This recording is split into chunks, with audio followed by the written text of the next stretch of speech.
शंकर जी को प्राप्त करना है, भगवान देवाधिदेव महादेव को प्राप्त करना है, तो उसमें मूल है आपके क्रोध को थोड़ा संयमित रखें। दक्ष प्रजापति के घर में, दक्ष प्रजापति के घर में मां सती का जन्म जब दक्ष प्रजापति के घर में हो गया, मां सती प्रकट हो गई, मां सती का प्रागट्य हो गया और मां सती जब दक्ष प्रजापति के घर में जन्म ले लेती हैं, प्रकट हो जाती हैं, जन्म धारण कर लेती हैं, प्रागट्य उनका हो जाता है, भगवान देवाधिदेव महादेव की वो अर्धांगिनी भी बन जाती हैं। पर अर्धांगिनी बनने के साथ में एक काम मां सती नहीं कर पाई, अपने क्रोध को संयमित नहीं कर पाई, अपने क्रोध को वो काबू में नहीं कर पाई। मेरी जीजियों, मेरे जीजाओं, मेरी बेटियों बेटाओं, मेरी माताओं, मेरे बुजुर्ग माता पिता, एक बात का स्मरण अपने भीतर रखिएगा, अपने अंदर इस बात को उतार कर रखिए कि परमात्मा को पाने के लिए सबसे ज्यादा जरूरी है अपने क्रोध का थोड़ा सा त्याग। अपने क्रोध को थोड़ा सा छोड़ देना, अपने क्रोध को थोड़ा सा त्याग कर देना, अपने क्रोध को थोड़ा सा दूर कर देना। अब अपन सोचें कि क्रोध दूर कैसे होगा,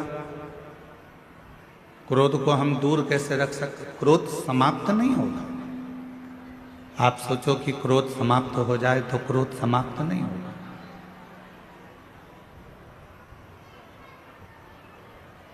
क्रोध थोड़ा सा दूर हो सकता है पर समाप्त नहीं हो सकता। जैसे चूल्हे के अंदर थोड़ी सी चिंगारी रहती है, वो कब आग बन जाती है मालूम नहीं पड़ पाता। चूल्हे के अंदर थोड़ी सी चिंगारी रहती है, वो कब अग्नि का रूप रख लेती है, कब बड़े अग्नि का स्वरूप धारण कर लेती है, पता नहीं चलता। उसी तरह जब हमारे भीतर थोड़ा सा क्रोध होता है, थोड़ा सा गुस्सा होता है, क्रोध होता है, तो वो एक न एक दिन प्रगट में बहुत बड़ी अग्नि का रूप रख लेता है और बहुत अग्नि का रूप रख कर समाप्त कर देता है, वो सब कुछ समाप्त कर देता है।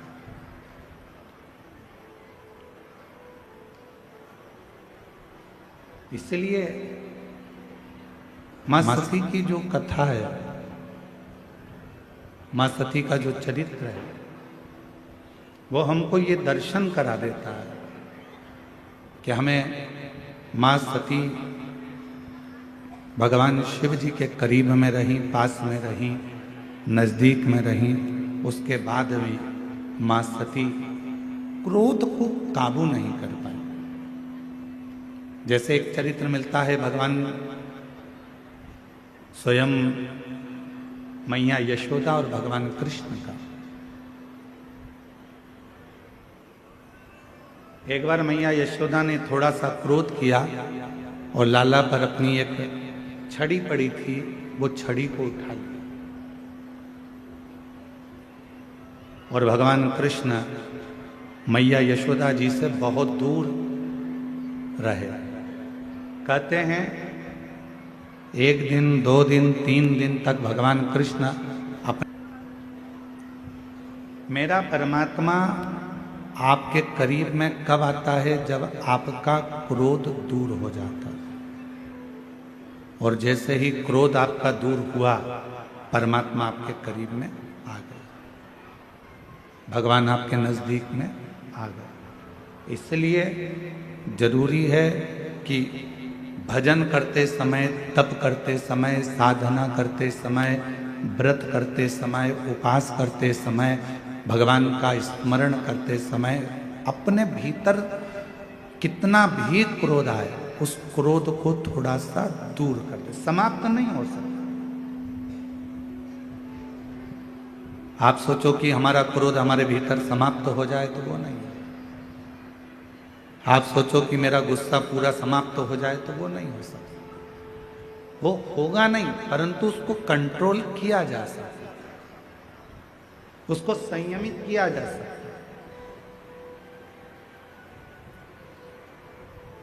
और भोला सब दुख काटो ओ भोला सब दुख काटो। माँ सती, माँ जगत जननी जगदम्बा अम्बा, माँ भवानी, माँ दुर्गा, माता सती जब मंगल विवाह माता सती का हुआ और सती जी का विवाह होने के बाद भगवान शिव मां सती को नंदी पर बिठाकर कुंभज बाबा के आश्रम में कथा श्रवण कराने के लिए लेकर जा। थोड़ा ध्यान दीजिएगा कथा पर।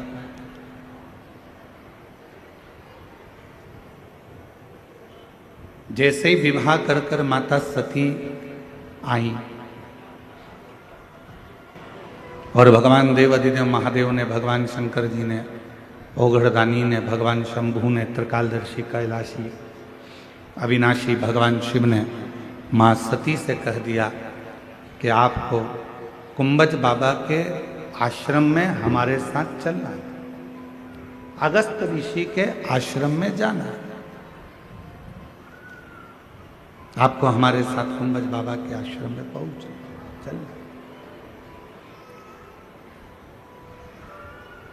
सती मैया ने कहा ठीक है, अगर आप कहते हो कि कुंभज ऋषि के आश्रम में जाना है, भगवान अगस्त ऋषि के आश्रम में जाना है, तो हम चलेंगे, उसमें क्या। पर पूछा कि कुंभज बाबा के यहाँ जाने का कारण क्या है, क्यों, किस लिए।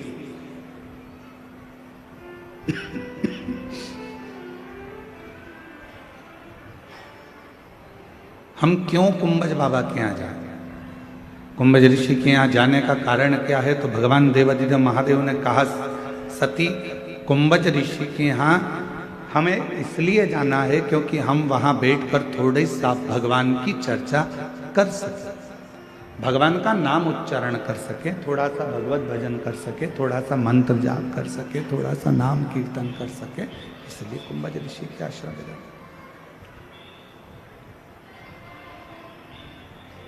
सती मैया ने सुन लिया और सुनने के बाद मां सती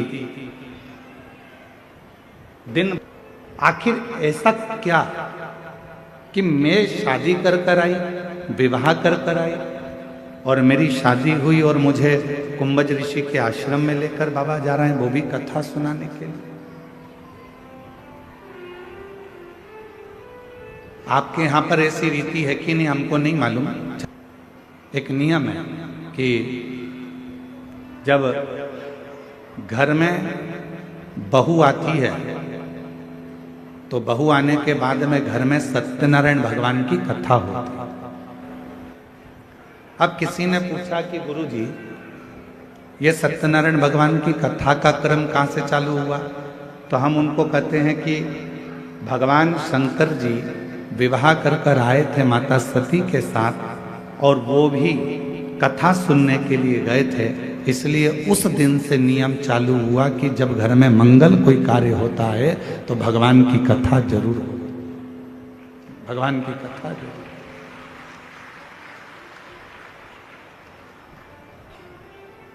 घर में कोई भी मंगल कार्य होगा तो भगवान का कोई शुभ कार्य होगा तो कथा होगी, मंगल कार्य होगा तो कथा होगी।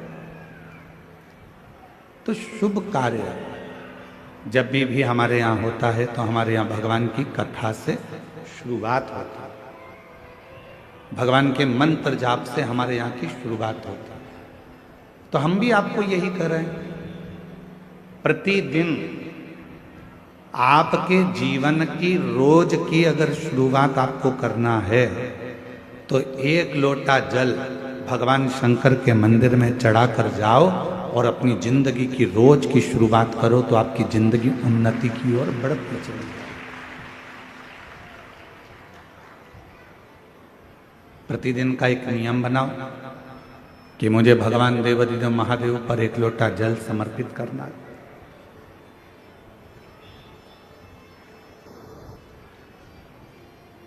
वो भी नहीं कर सकते तो प्रतिदिन एक नियम बनाओ कि हम हमारे घर में बैठकर श्री शिवाय नमस्तुभ्यं, श्री शिवाय नमस्तुभ्यं।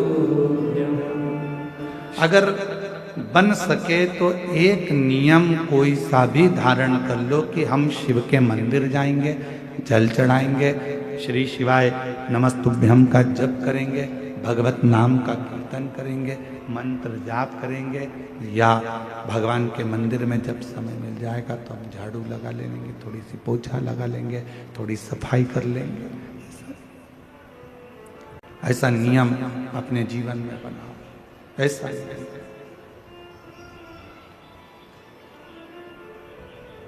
और जिसकी जिंदगी में कोई भी एक नियम प्रारंभ हो जाता है तो परमात्मा भी उस नियम को पूरा करने के लिए उसको बल प्रदान करते रहते हैं और उसका हाथ पकड़कर चलते रहते हैं। भगवान भी उसका हाथ पकड़कर उसको बल प्रदान करते हैं और उसको साथ लेकर चलते हैं। कोई एक नियम अपनी जिंदगी में बनाए, कोई एक नियम।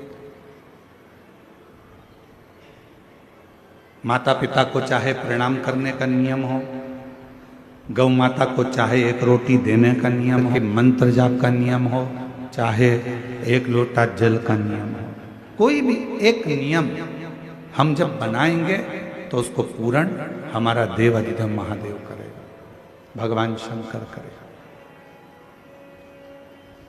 उस नियम को बनाना हमको पड़ेगा, पूर्ण करेगा देवाधिदेव महादेव। पशुपति व्रत आप करते हो, नियम आप लेते हो, पूर्ण कौन करता है? भगवान देवाधिदेव। 16 सोमवार का व्रत आप करते हो, 16 सोमवार के व्रत का नियम आप लेते हो, पूर्ण कौन करता है? देवाधिदेव महादेव। नवरात्रे का व्रत आप करते हो, नवरात्रे में देवी जी की आराधना आप करते हो, पूर्ण कौन करता है? देवाधिदेव महादेव। शिव महापुराण के उमा संहिता में वर्णन आता है कि जितने व्रत, जितनी साधना, जितने नियम पृथ्वी पर रहने वाला मनुष्य जब करता है तो उन व्रतों को पूर्ण करने का बल स्वयं देवाधिदेव महादेव देते हैं और उस व्रत को पूर्ण करवा देते हैं।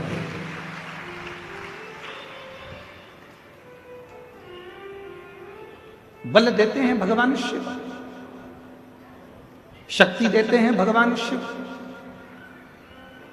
सोमवार का व्रत कर लो, चाहे मंगलवार का व्रत कर लो, चाहे बुधवार का व्रत कर लो, चाहे गुरुवार का व्रत कर लो, चाहे शुक्रवार का व्रत कर लो, चाहे शनिवार का व्रत कर लो, चाहे रविवार का व्रत कर लो, चाहे तीज का व्रत कर लो, चतुर्थी का व्रत कर लो, एकादशी का व्रत कर लो, प्रदोष का व्रत कर लो, चाहे तुम दुनिया का छठ का व्रत कर लो, कोई सा भी व्रत करोगे, सारे व्रत को करने का बल, सारे व्रत को करने की शक्ति, सारे व्रत को पूर्ण करने का भाव अगर कोई देते हैं तो देव अधिदेव महादेव देते हैं। तुम्हें शक्ति प्रदान कर, बल प्रदान कर,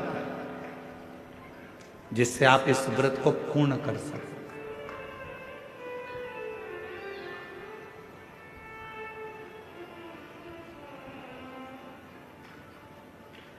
और वो शक्ति कोई दूसरी जगह से नहीं मिलेगी, वो शक्ति मिलेगी आपको एक लोटे जल से, वो शक्ति मिलेगी आपको भगवान शंकर की अविरल भक्ति से, वो शक्ति मिलेगी आपको भगवान के भजन से, भगवान के मंत्र जाप से, भगवान के स्मरण से।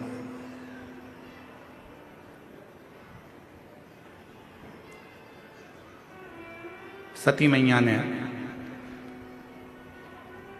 सुना मेरे पति मुझे कुंभज ऋषि के यहाँ कथा श्रवण कराने के लिए ले जा रहे हैं। तो सती माता नंदी के पास गई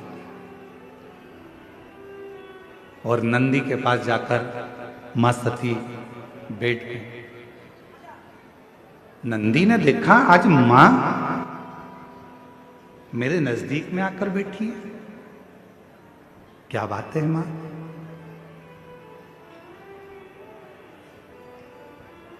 आज मां सती जो भगवान देवादिदेव महादेव की अर्धांगिनी है, जो भगवान शंकर के साथ कुंभज ऋषि के यहाँ कथा सुनने जाने वाली हैं, जो अगस्त ऋषि के यहाँ पर कथा श्रवण करने के लिए जाने वाली हैं, वो माता सती आज मेरे नजदीक में आकर बैठी है। हम भी आपको कहते हैं, जब जिंदगी में थोड़ी सी भी तकलीफ हो, थोड़ा सा भी कष्ट हो, थोड़ी सी भी अगर दुख हो, तो शिव जी को जल चढ़ाओ, बेलपत्र चढ़ाओ, और कोई मन में अगर दुख है तो नंदी के पास 2 क्षण बैठकर अपने मन की बात नंदी से जरूर कहो। क्यों? शंकर भगवान से सीधे आप अपने मन की बात नहीं कह सकते, तो नंदी के कान में जब आप कुछ कह देते हो तो नंदी के कान की बात भगवान शंकर के हृदय तक पहुंच जाती है और शिव जी उसको स्वीकार करते हैं।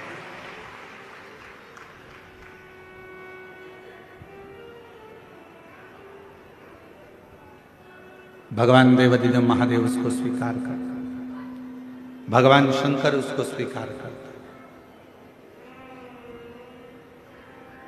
किसी के यहां पर जब बच्चे नहीं होते, 10 साल हो गए, 15 साल हो गए, 20 साल हो गए, 25 साल हो गए, 30 साल हो गए, मन से हिम्मत मत हारना कि मेरे घर बच्चे नहीं है, मैंने इलाज भी करवा लिया, सब दूर चली गई, सारे देवताओं के यहाँ गई, गोदी भी भरवाई, झोली भी भरवाई, नियम भी लिए, बहुत सारा बहुत पूजन पाठ भी कर ली, फिर भी मेरे घर में बच्चे नहीं है, तो दुखी मत होना, टेंशन मत लेना। रजो धर्म का जब 7वां दिन हो, तब 7 दिन पूर्ण होने पर बाबा की कृपा से सफेद आंकड़े की जड़ को लो और लाल धागे में उसको उस जड़ को लेकर जाओ और दोनों पति पत्नी मिलकर उस जड़ को निकालकर भगवान तुमरुकेश्वर महादेव का नाम लो। तुमरुका जी का नाम लो, जिन्होंने शिव महापुराण की कथा को जनमानस को सुनाया।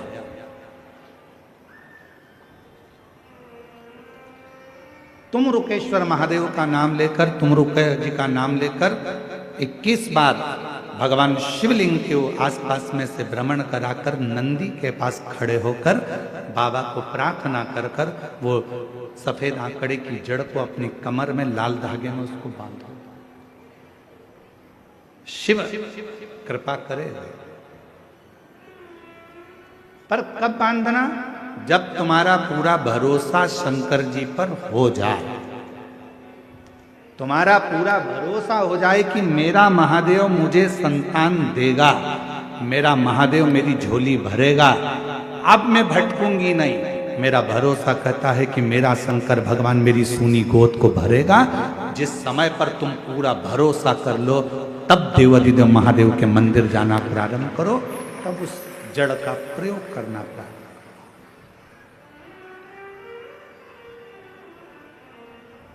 तब उस जड़ का प्रयोग करो। अब तुम विश्वास तो मन में है नहीं, और मालूम पड़ा कि सफेद आंकड़े की जड़ भी ले ली और कमर में बांध भी ली, सब काम कर लिया और उसके बाद भी बच्चा नहीं हुआ, तो तुमने कहा मैंने तो बांधी थी और बच्चा ही नहीं हुआ। मतलब तुम भरोसा नहीं कर पाई थी, विश्वास नहीं कर पाई थी।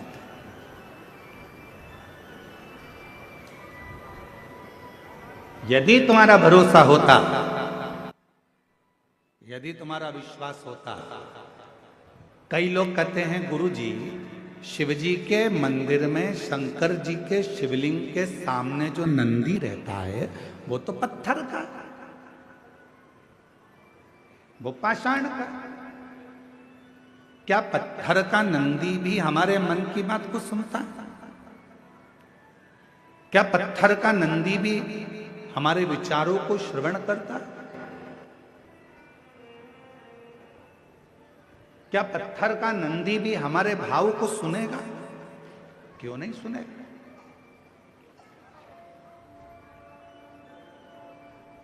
साचो प्रेम प्रभु में हो तो मूरत बोले काट की।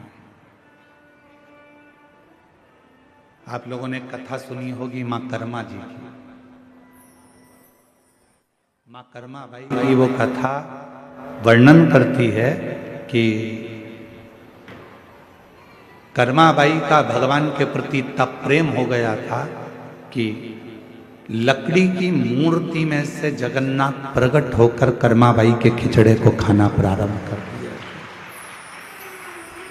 कर्माबाई के खिचड़े को खाना।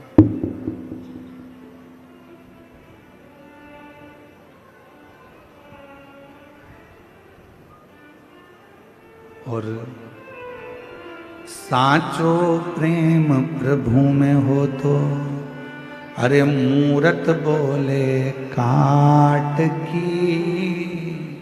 जीमो मारा श्याम धनी जिमावे बेटी जाट की। जिमावे बेटी जाट की।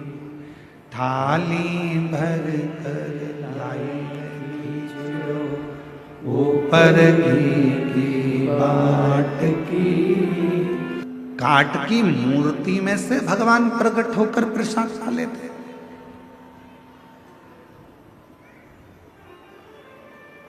कर्माबाई का प्रेम कितना प्रबल हो गया था कि पत्थर की मूर्ति में भी भगवान सामने खड़े होकर भोग लगा लेते।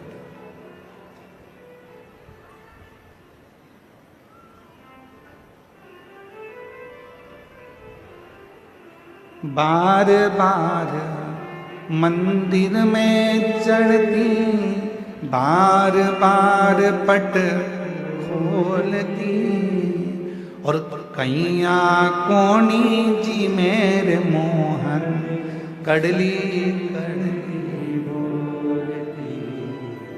तू जी माँ तो जद में जीऊं, तू जी में तो जद में जीऊं। मानू ना किस लाट की। जीमो मारा श्याम धनी जिमावे बेटी जाट की।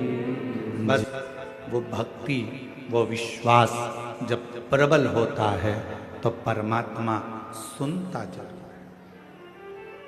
एक पत्र आया है, उस पत्र में एक बहन जी ने लिखा है कि मैं आपको बिल्कुल नहीं मानती थी। क्यों नहीं मानती थी? उसका एक कारण भी है कि मैंने बहुत सारे महाराज देखे, सारी दुनिया के बाबाओं के पास चली गई, प्रणाम किया, गोदी भरवाई, पर मेरे घर औलाद नहीं।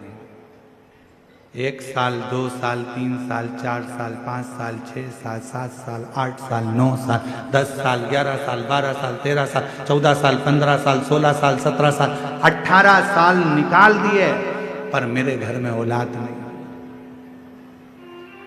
18 साल निकाले। अब गुरुजी, किसी बहन जी ने कहा कि आपकी कथा आती है, तो मैं तो आपको भी ऐसे ही समझती थी कि महाराज लोग अपनी अपनी कहीं ना कहीं किसी ना किसी क्रम में लगे रहते हैं, कोई उनकी बात पक्की हो सकती है। पत्र आया, उस पत्र में लिखेश्वरी महावीर पति श्री पेखन महावीर जी, गुरुदेव ऐसा कोई डॉक्टर नहीं छोड़ा, ऐसा कोई स्थान नहीं छोड़ा जहां हमने दिखाया ना हो। हिम्मत हार चुके थे। एक बहन जी ने आपके बारे में बताया, आप पर भरोसा नहीं था। क्या सफेद आंकड़े की जड़ बांध लेने से क्या बच्चा हो सकता? नंदी के पास खड़े होकर बोलने से क्या बच्चा हो सकता? फिर भी मेरे पति बोले कि एक बार वो सियोर वाला बाबा कहता है तो उस पर भरोसा कर कर बांधने में क्या जाता है। हमने सफेद आंकड़े की जड़ को बांधा और पशुपतिनाथ का व्रत किया, पंडाल में बैठकर कथा श्रवण करी, वहां की मिट्टी को पेट पर लगाया और बाबा की कृपा से मेरा गर्भ ठेरा और 18 साल के बाद इसको मेरे घर में संतान की प्राप्ति 18 साल के बाद, 18 वर्ष के बाद मेरे घर में औलाद हुई।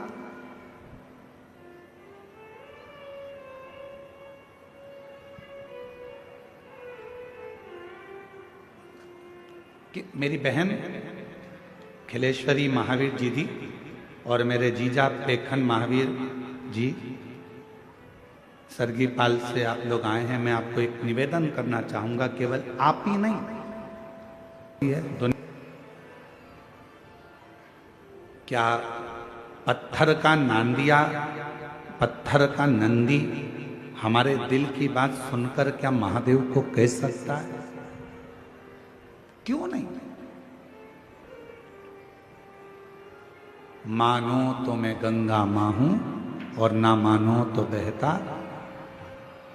आप मानो तो गंगा जी और ना मानो तो बहता हुआ पानी है। आपने विश्वास कर लिया भगवान शंकर के मंदिर में अगर एक लोटा जल चढ़ाने जा रहे हो, शिव जी को रिझाने के लिए जा रहे हो, शंकर भगवान को मनाने के लिए जा रहे हो, तो ये विश्वास रखकर जाना कि शिव मेरी बात को सुनेंगे।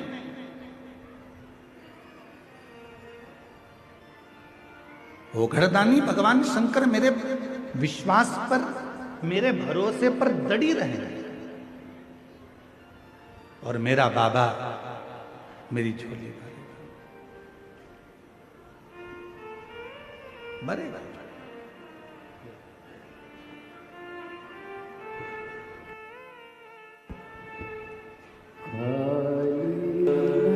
18 वर्ष के बाद बाबा देव अधिदेव महादेव ने संतान का सुख दिया। 18 वर्ष।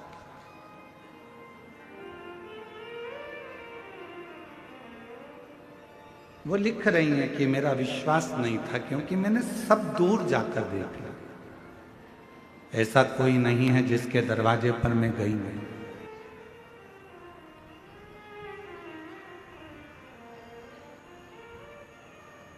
पत्र में उन्होंने लिखा है कि हम तो आपको जानते भी नहीं थे, पहचानते भी,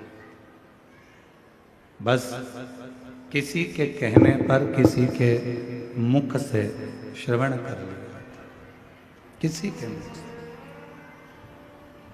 और विश्वास करा देवाधिदेव महादेव पर और एक लोटा जल भगवान शंकर को चढ़ाना प्रारंभ किया। सफेद आंकड़े की जड़ का प्रयोग करना प्रारंभ किया और शिव जी की कृपा से मेरा गर्भ ठहरा। 18 साल के बाद मुझे बाबा ने मां बनाया, संतान की प्राप्ति हुई। ये शिव 18 वर्ष।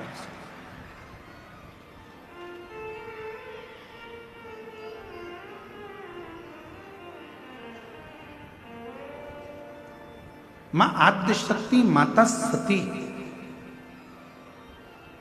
नंदी के पास जाकर बैठी है। क्यों? आप सबके स्मरण में रहना चाहिए कि मां पार्वती जी ने घोर तप किया था। इतना तप माता पार्वती जी ने करा, इतना तप मां पार्वती जी ने करा। तप करते करते माता पार्वती जी जब आखिरी में ऐसा लगने लगा कि शिव नहीं सुन रहे हैं, तब पार्वती जी ने नंदी, एक पार्थिव का नंदी बनाकर, शिव जी के साथ पार्थिव का नंदी बनाकर पूजन करी और नंदी से प्रार्थना करी, तो वो प्रार्थना शिव के दिल तक, हृदय तक पहुंचा, चाहे वो किसी भी अवस्था की हो। चाहे उस बेलपत्र का ये पत्ता आधा टूट गया हो, चाहे वो बेलपत्र का एक पत्ता भी पूरा टूट गया हो, चाहे वो बेलपत्र 2 पत्र की हो गई हो, चाहे वो बेलपत्र को कीड़ा खा गया हो, चाहे वो बेलपत्र खंडित हो गई हो, चाहे वो बेलपत्र किसी भी तरह की हो गई हो, चाहे वो बेलपत्र शंकर जी पे चढ़ी क्यों ना हो, चाहे वो बेलपत्र एक किताब में रखकर सूख गई हो, चाहे वो बेलपत्र के टुकड़े टुकड़े हो गए हो, चूरा चूरा हो गया हो, तो भी वो बेलपत्र मेरे शंकर भगवान स्वीकार कर लेते हैं।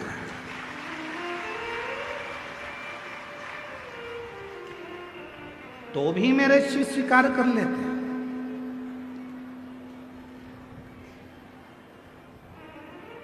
कभी अगर मौका लगेगा तो हम अपनी जिस गाड़ी से हम लोग आते जाते रहते हैं, उस गाड़ी में हम लोग एक किताब रखते हैं शिव जी की, वो एक किताब रखते हैं। उस किताब में बेलपत्र को, ऐसे बेलपत्र को हम लोग रख लेते हैं। क्यों रखी रहेगी? हमारे पास में कहीं सफर में, कहीं एकांत में एकांतेश्वर महादेव मिल गए, किसी ओटले पर चबूतरे पर शंकर का शिवलिंग मिल गया, पानी तो गाड़ी में रहता ही है, चढ़ाया, अपनी पुस्तक में से बेलपत्र निकाली, बाबा को चढ़ा दी और चढ़ाकर वापिस उठाकर हम रख लेते हैं। फिर आगे गए, फिर कोई एकांतेश्वर महादेव मिल गए, चढ़ा दिया, बेलपत्र निकाली, बाबा को चढ़ा दिया, स्वीकार कर।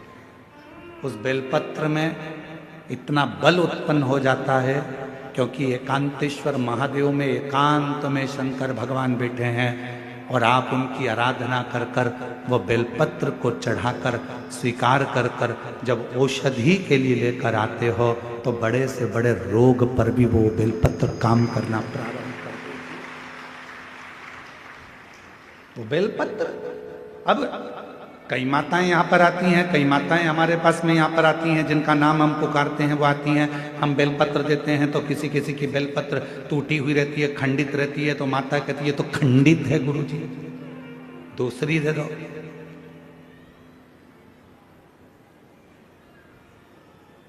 दूसरी दे दो। अब हम आपसे एक बात पूछें, जरा उत्तर दोगे क्या?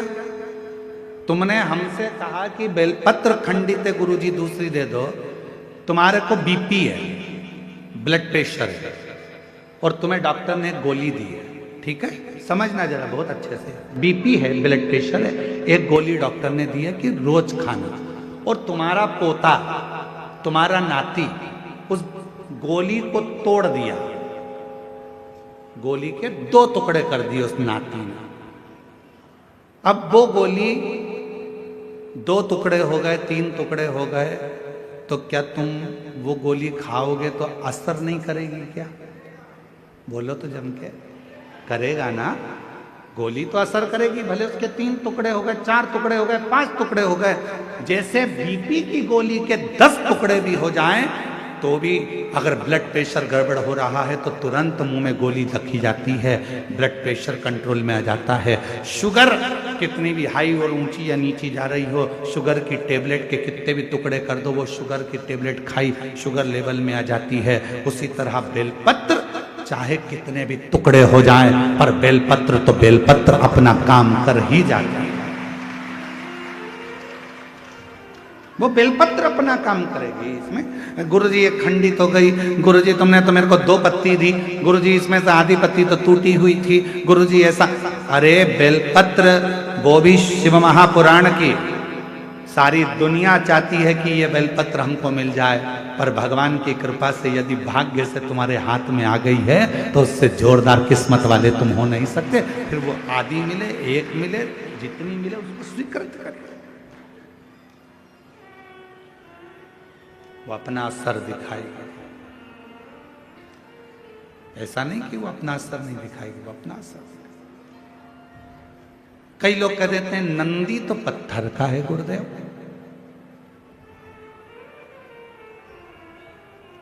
ये हम ही लोग तो विचार कर कर लोगों को सीख देते हैं कि नंदी पत्थर का है। ना ना ना ना, शिव जी के मंदिर में जो नंदी मंदिर के बाहर बैठा हुआ है, तुम्हारी भूल है जो तुम उसे पत्थर का मान रहे हो।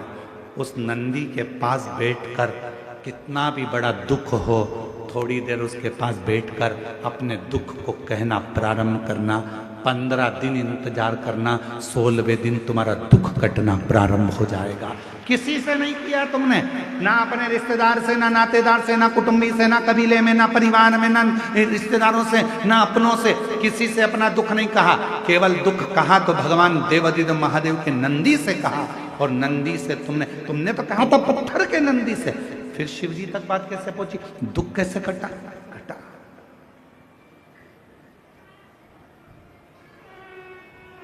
एक पत्र है,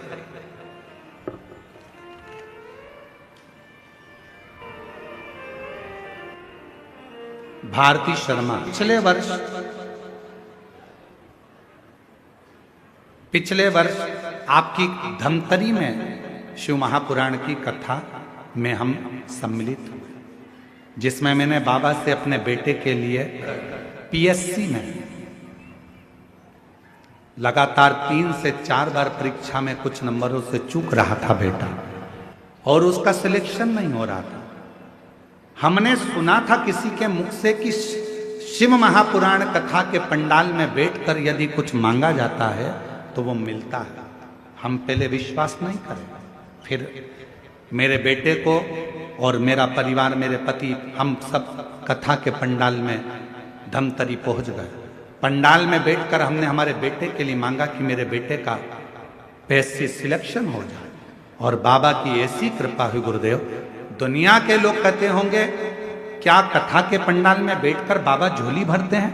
मैं छाती ठोककर कहती हूं कि धमतरी की कथा में मैंने मांगा, और बाबा की कृपा से आज मेरे पुत्र का डीएसपी के पद पर चयन हो गया। मैं बाबा को यहां प्रणाम करने, आज मेरा बेटा डीएसपी बन गया। मैं बाबा को यहां प्रणाम करने के लिए आया, शिव को नमन करने के लिए आया।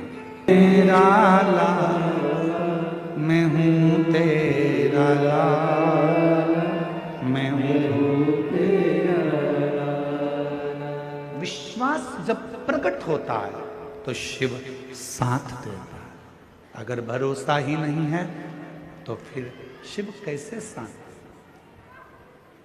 मेरी जीजियों, मेरे जीजाओं, मेरी बेटियों, बेटाओं, मेरी माताओं, मेरे बुजुर्ग माता पिताओं, आप सभी को मैं नमन कर कर एक बात कहूं।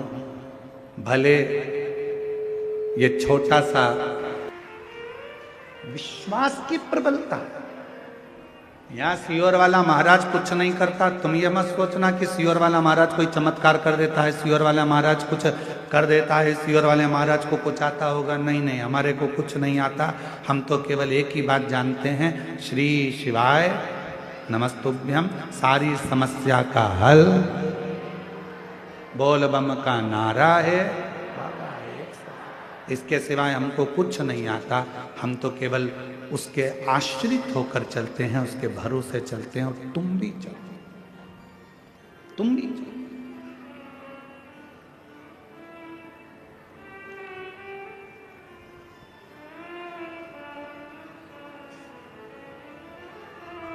कितना विश्वास अब शिव जी पे करें।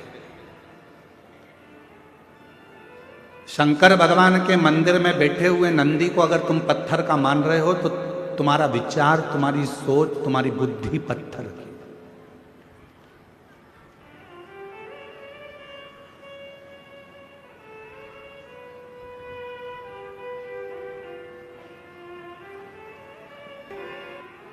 शिव आराधना में लोग डूबे। क्या नहीं देगा मेरा शंकर भगवान? क्या नहीं प्रदान करेगा मेरा शिव? बस आपके ऊपर निर्भर करता है, आप शिव को मानते कैसे कैसे।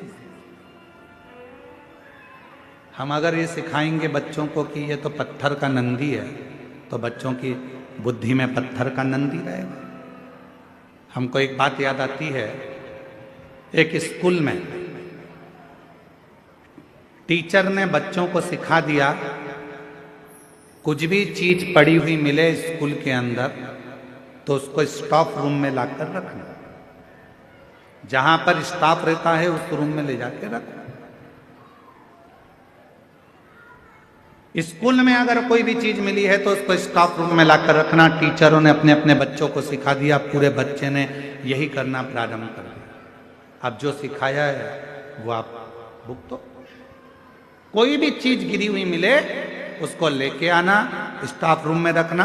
जहां टीचर बैठते हैं उसी रूम में ले जाकर स्टाफ रूम में सामान रख देना। बच्चे रख देते थे। अब एक लड़का खेल रहा था और खेलते खेलते उसको बम मिल गया। उसने बम ले जाकर स्टाफ रूम में रख दिया। वो तो अच्छा था कि ठंड का समय था, तो स्टाफ रूम में कौन कौन क्या क्या रख के आया था। उसमें से एक बच्चा बोला, आप ही ने कहा था जो भी मिले सब रख कर आ जाना। मेरे को एक इतनी बड़ी गेंद दिखी, उस गेंद पे रस्सी बंधी हुई थी, काले कलर का था, मैंने वो गेंद ले जाकर स्टाफ रूम में रख दिया। मुझे क्या मालूम था कि वो बम था, फूट गया।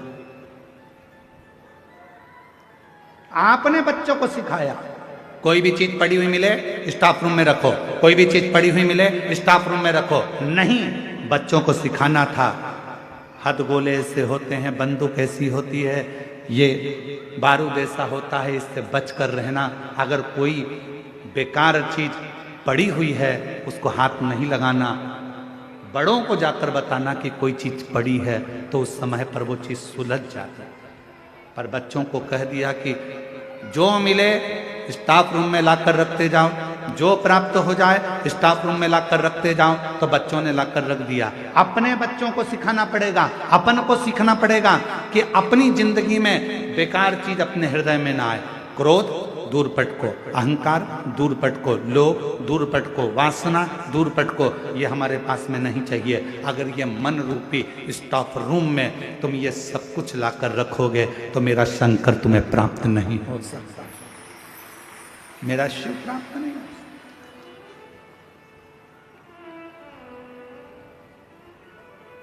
सीख दो, अच्छी दो।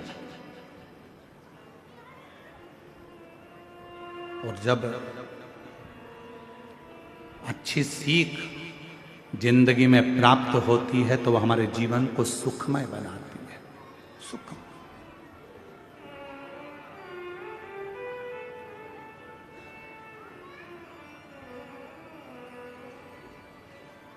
शंभु शरणे पड़ी मांगू घड़ी रे दुख काटो, दया करी ने दर्शन आगो। शंभु शरणे पड़ी। न काम हमारे भीतर आए, ना लोभ, ना आसक्ति, ना वासना, तृष्णा, मोह, ये सब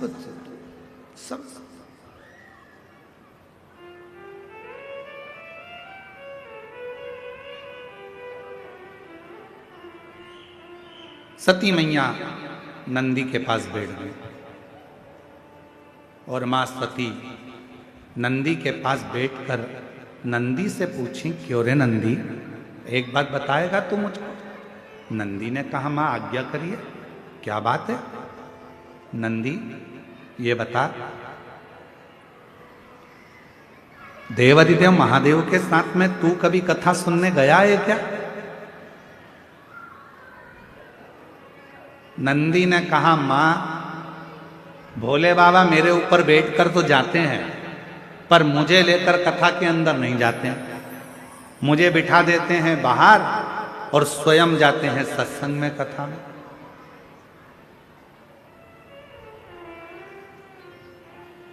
आप लोगों में से कितने लोग हैं जो अमरनाथ जी गए हैं। अमरनाथ कोई गया हो तो हाथ उठाओ जरा। 1 2 3 4 5 6 7 8 9, बहुत सारे होंगे जो अमरनाथ जी दर्शन करने के लिए जाते हो तो आप देखते होंगे कि बीच में एक स्थान ऐसा आता है जहां बाबा ने अपना नाक छोड़ दिया, बीच में एक स्थान ऐसा आता है जहां बाबा ने अपना नंदी छोड़ दिया, बीच में एक स्थान ऐसा आता है जहां बाबा ने अपनी गंगा छोड़ दी। केवल देवाधिदेव महादेव अमरनाथ जी की गुफा में अकेली माता पार्वती को अमर कथा श्रवण करा रहे हैं, बाकी के सबको बाबा ने बाहर छोड़ दिया, सबको बाहर छोड़ा बाबा। कथा ने कभी कथा नहीं सुनी, नहीं। सती माता ने कहा, नंदी अगर तूने कथा नहीं सुनी है तो अब की बार मैं देवाधिदेव महादेव के साथ जब कथा सुनने के लिए जाऊंगी, वहां से जो कथा सुनकर आऊंगी, पक्का क्या सुनाते हैं कथा में मैं तुझे आकर सुनाऊंगी, ठीक है। नंदी खुश हो गए। नंदी ने कहा, मां बड़ी कृपा करी आपने, जो मुझे कथा सुनाओगे। हाँ, तुझे कथा सुनाऊंगी। तुझे।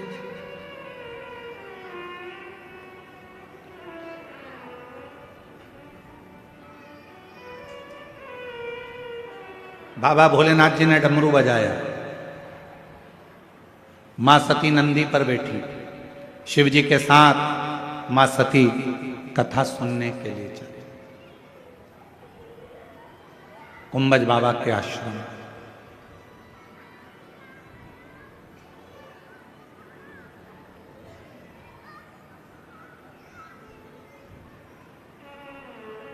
कुंभज बाबा के आश्रम।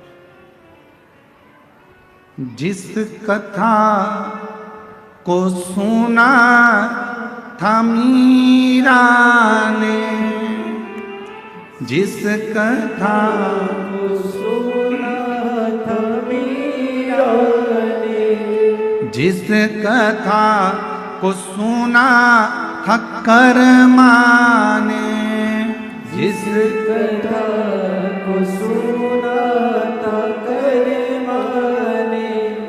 महापुराण की कथा वर्णन कर रही है, शिव तत्व कह रहा है, बाबा की पवित्र कथा कह रही है। मां सती ने भगवान शिव जी से नंदी के कहकर मां सती भगवान शिव जी के साथ बाबा के यहाँ कथा श्रवण करने के लिए जा रही हैं। पहुंची कथा का तत्व ग्रहण करने के लिए और कथा सुनने के लिए बैठी। कुंभज बाबा कथा कह रहे हैं, सब कुंभज बाबा कथा कह रहे हैं। मां सती कथा को श्रवण कर रही हैं।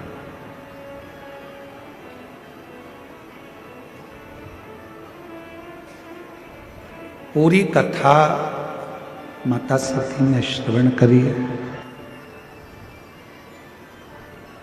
और कथा सुनने के बाद मां सती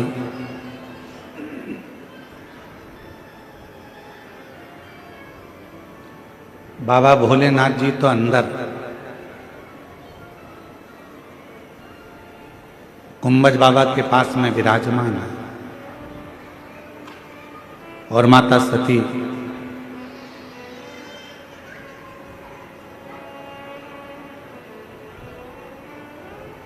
नंदी के पास आकर बैठ गई वापिस। क्यों? क्योंकि नंदी से कहकर गई थी मां सती की जो कथा मैं अंदर सुनकर आऊंगी तेरे को सम्मुख का आनंद लेने वाले नंदी बाबा भगवान मां सती जी के सामने माता सती से प्रार्थना करें, निवेदन करें, विनती करें। मां नंदी से कह रही है, नंदी ने मां सती जी के हाथ जोड़कर प्रार्थना करी, विनय करा, निवेदन करा, विनती करी। मां सती ने नंदी से कहा, नंदी मैं जो कथा श्रवण कर कर आई हूं वो कथा मैं तुझे श्रवण कराता हूं, पर कथा सुनाने के समय पर मां सती नंदी के कानों में बैठकर बोलती हैं कि नंदी, कथा तो मैंने सुनी, अभी देखो आपको कहा था कि नंदी के पास बैठकर जो बोला जाता है, नंदी के पास बैठकर जो मांगा जाता है, नंदी के पास बैठकर जो प्रार्थना करी जाती है वो स्वीकार करते हैं बाबा भोलेनाथ, सुनते हैं, हृदय में उतारते।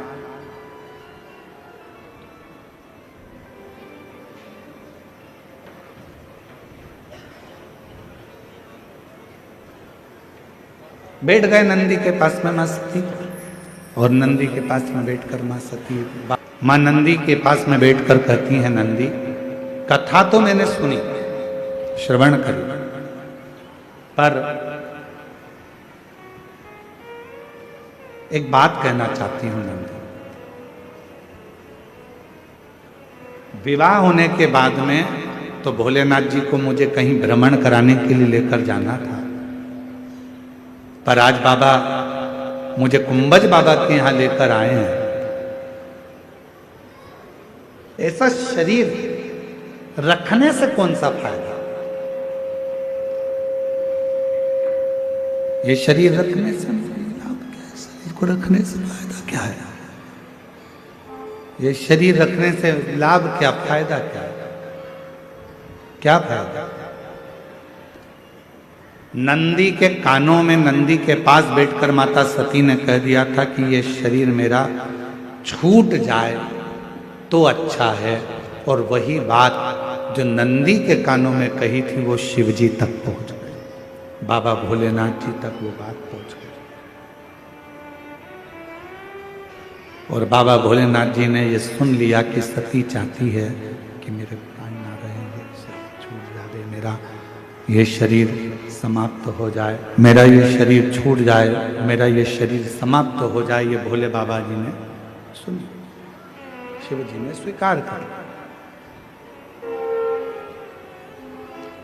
और भगवान शंकर के हृदय में बात लग गई कि सती चाहती है प्राणों को त्याग, सती चाहती है कि प्राण छूट जाए, और बाबा ने स्वीकार कर लिया। बीच मार्ग में राम जी की परीक्षा लेने के लिए सती माता चली गई, और आखिरी में ये हुआ कि भोले बाबा के उस स्नेह आनंद में, भगवान राम जी के आनंद में भगवान शिव समाधि में लीन हो जाते हैं, और सती माता अपने पिता दक्ष प्रजापति के यहाँ यज्ञ में पहुंच जाती है।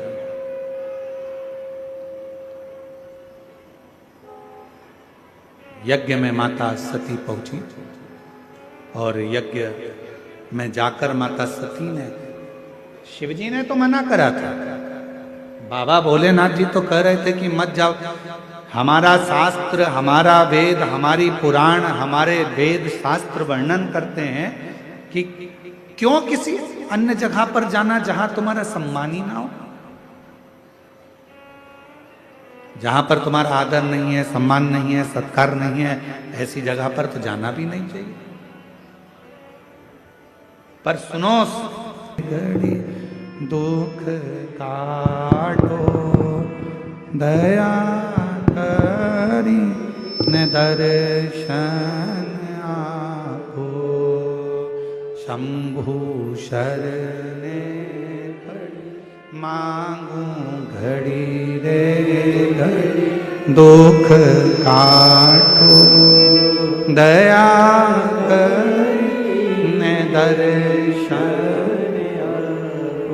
भगवान हमारे शास्त्र कर रहे हैं, हमारे वेद कर रहे हैं, हमारी पुराणे कर रही हैं, हमारे शास्त्र वर्णन करते हैं। जब अपने क्षेत्र में कहीं सत्संग हो, भगवत भजन हो, कथा हो, संकीर्तन हो, मंत्र जाप हो, नाम जाप हो, प्रयास करो कि वहां जाकर बैठो, 2 क्षण भगवान की अविरल भक्ति को धारण करो, 2 क्षण बैठकर भगवान की अविरल कथा का तत्व ग्रहण करो।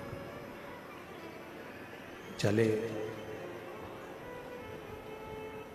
शिव जी ने मना करा, मत जा सती, क्या करेगी जाकर, वहां क्यों जाना, वहां तेरा आदर नहीं होगा सती, तुझे सम्मान नहीं मिलेगा सती, वहां तेरा आदर, वहां तेरा सम्मान, वहां तेरा सत्कार नहीं होगा सती, तो वहां जाकर करेगी क्या? सती तू वहां मत जा। पर सती नहीं मानी, माता सती मानने को तैयार ही नहीं। मेरे पिता हैं, और ऐसा हो नहीं सकता कि मेरे पिता मेरा आदर ना करें, मैं नहीं मान सकती, मैं तो जाऊंगी। सती मैया चले गई, ना बहन अच्छे से मिली, ना भाई अच्छे से मिले, ना परिवार के लोग अच्छे से मिले, केवल अच्छे से मिले तो केवल एक थी, वो थी माता सती की मां, केवल एक माता सती की, बाकी के कोई। और फिर निवेदन है, एक बात याद रखना अपनी जिंदगी में, तुम्हारे पास में धन है सब तुम्हारे होंगे, तुम्हारे पास में संपदा है सब तुम्हारे होंगे, तुम्हारे पास में सत्ता है सब तुम्हारे होंगे। तुम्हारे पास में वैभव है, सब तुम्हारे होंगे। तुम्हारे पास में गाड़ी और बंगला है, सब तुम्हारे होंगे। पर शास्त्र कहता है जिस दिन हमारे पास में कुछ नहीं रहता तो अपने भी संबंध तोड़कर चले जाते हैं। जो नजदीक थे वो भी भूल जाते, वो भी भूल। दुनिया बड़ी विचित्र है, इसको समझना बड़ा कठिन काम है। एक टीचर ने बच्चों से कहा, बच्चों कल 14 फलों के सारे बच्चे घर चले गए। एक बच्चा उसमें सबसे ज्यादा आलसी था, इतना आलसी बच्चा कि वो कुछ लिखने कोई तैयार नहीं, इतना आलसी।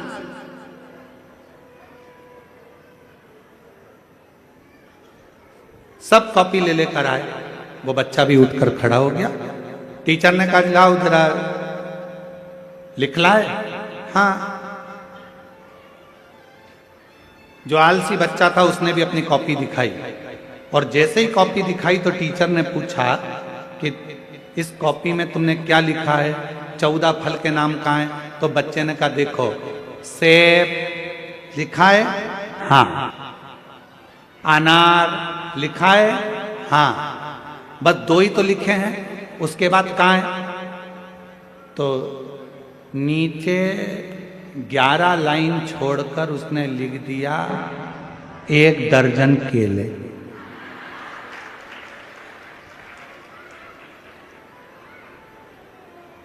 क्या लिखा? टीचर ने पूछा ये क्या है?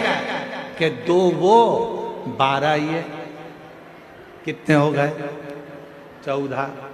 टीचर ने उसको टेबल पे खड़ा कर दिया और उसको फिर सजा दे दी, दंड दे दिया कि तू कुछ लिख कर नहीं लाया, कुछ।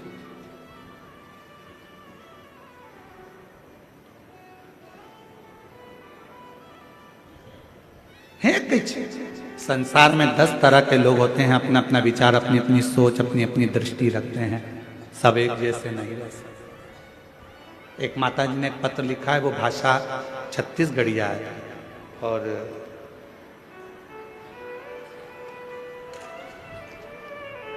वो हमको इतनी तो आती नहीं है,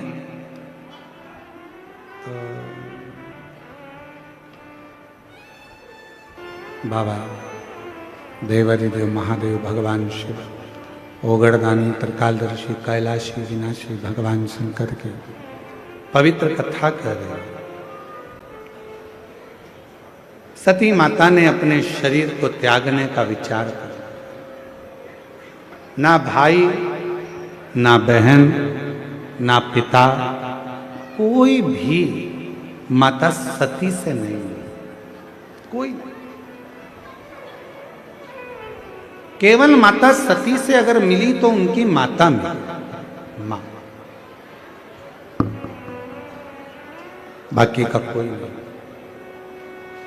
सती माता को हृदय में लगा कि मेरा पूरा इतना बड़ा परिवार है, सब के सब मुझसे मिल नहीं रहे, क्योंकि जितना भी परिवार था सब धन, वैभव, संपदा, सत्ता सब में लिप्त था। केवल एक मां सती ऐसी थी जो अपने पति के चरणों में कुछ हो ना हो, धन वैभव हो ना हो, पर माता सती शिव के चरणों में अपनी प्रीति रखती थी, अपनी प्रीति। कितना सुंदर कहा है महाराज, मान लो कोई काम है आपका और आपका वो काम नहीं हो रहा, आपने पूरा प्रयास कर लिया, बहुत मेहनत कर ली, और वो काम यदि आपका नहीं हो रहा तो एक नियम बनाओ, 5 सोमवार, 5 बेलपत्र, 5 चावल का दाना, 5 कनेर का पुष्प पीला,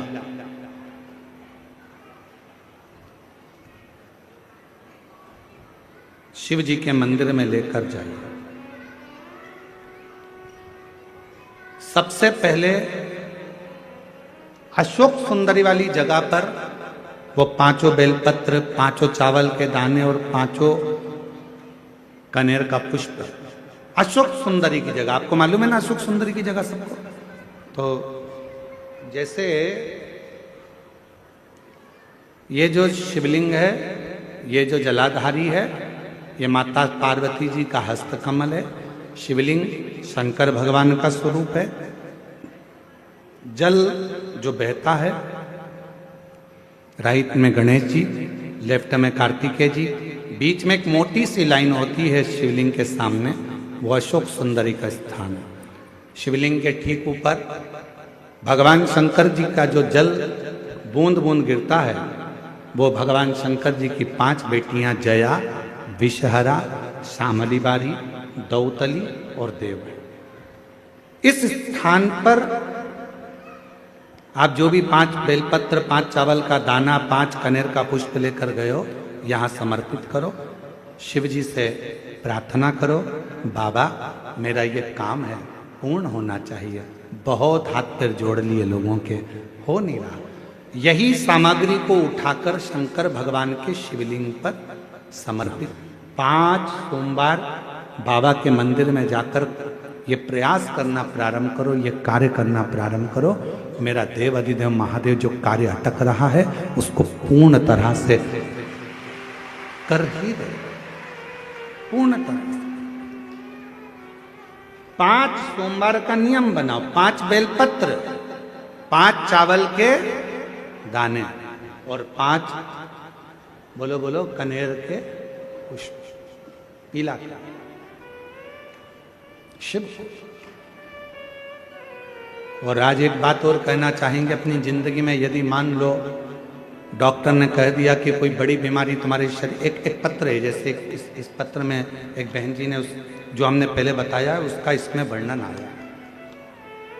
देखिए, मेरा नाम नंदनी नागवंशी है, मैं गुरुजी, मेरी बेटी तन्वी नागवंशी जिसकी उम्र 9 वर्ष है, मेरी बेटी के चेस्ट में स्तन में गठान हो गया था। वह दर्द के कारण बहुत रोती थी। हमें उसका तकलीफ देखा नहीं जा सकता, समझ नहीं आता कि हम क्या करें। हम दो सुन रहे हैं। गुरुजी, आप कहते हो कि डॉक्टर को दिखाओ। हमने डॉक्टर को शंकर रूप मानकर डॉक्टर के पास जाकर बेटी को ले जाकर डॉक्टर की सोनोग्राफी कराई। उसमें पता चला, रिपोर्ट आई, डॉक्टर ने कहा कि इसके इन्फेक्शन के कारण इसके स्तन में गठान हो गई। 1 महीने की दवा दी, पर वो 1 महीने के बाद भी वो गठान गली नहीं। अब क्या करते? बेटी रो थी, बिलख थी, उसको तकलीफ होती।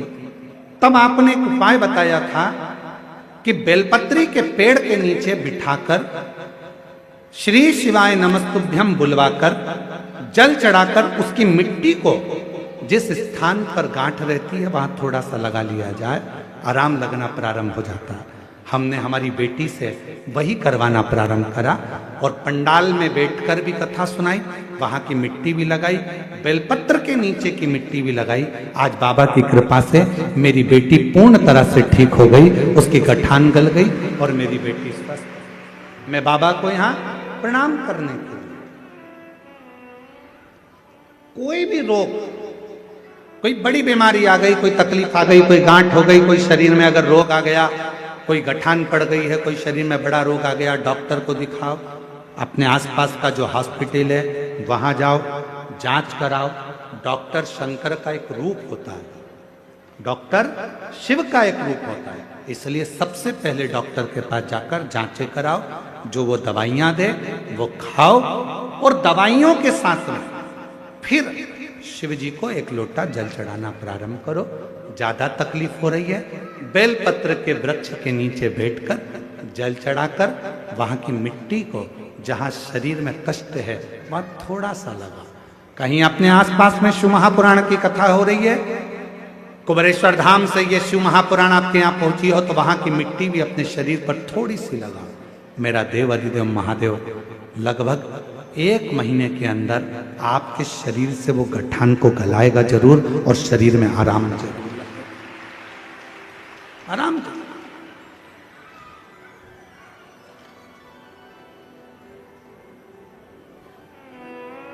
बेलपत्र की छांव के नीचे बैठकर भगवान शंकर का भजन। कभी आप लोग कुबेरेश्वर धाम जब आएंगे या कुबेरेश्वर धाम की पवित्र धरा पर सीहोर में जब पहुंचेंगे तो वहां पर जो बेलपत्र की वाटिका है, वहां जो 500 साल पुराना बड़ का पेड़ है, बट वृक्ष है, कभी आप लोग जब जाएंगे तो वहां कभी बैठेंगे, एकांत में बैठकर जब आप वहां श्री शिवाय नमस्तुभ्यम का स्मरण करेंगे तो आपको ज्ञात होगा कि वो आपके धीरे धीरे दुख को, तकलीफ को। गुरुदेव 19 साल से मेरे घर में औलाद नहीं थी। 19 वर्ष मेरे यहाँ शादी को हो गए पर संतान नहीं हुई। सारे डॉक्टरों को दिखाया, सारी जांचें कराई, जो जो बोला वैसा वैसा करा। गुरुदेव मेरे पति शिक्षक हैं, सरकारी वो शिक्षक हैं, उनके कार्य में लगे रहते, पर मेरे यहाँ जब औलाद का सुख नहीं आया तब बाबा की कृपा से 2023 में फरवरी के महीने में हम रुद्राक्ष महोत्सव में सीहोर चले गए। वहां पर जाकर कंकर शंकर की पूजन करी और बाबा से विनय कर कर आए। बाबा की ऐसी कृपा हुई गुरुदेव, हम नहीं जानते कि कंकर शंकर की भूमि में ऐसा क्या है, पर हमने जब बाबा से वहां प्रार्थना करी और उस दिन प्रदोष का दिन था, बाबा की प्रदोष काल की आरती कर कर आए। घर पर आने के बाद बाबा की कृपा से गर्भ ठहरा। बाबा की कृपा से 19 साल के बाद मेरे घर में संतान की प्राप्ति। अगर कहीं बैठे हो मीनाक्षी देवेंद्र शर्मा, भानु प्रतापपुर, अगर कहीं बैठी हो और बच्चा साथ में आया हो तो आ सकता है। 19 वर्ष के बाद संतान की प्राप्ति। महाराज बेलपत्र के वृक्ष की छांव में भगवान शंकर से किया गया भजन, शिव का किया गया स्मरण हमें सुख देता, आनंद देता। जाओ डॉक्टर के पास, डॉक्टर शिव का एक रूप होता है, उसको दिखाओ और साथ में शंकर भगवान की विरल भक्ति को धारण करो, शिव भक्ति को धारण।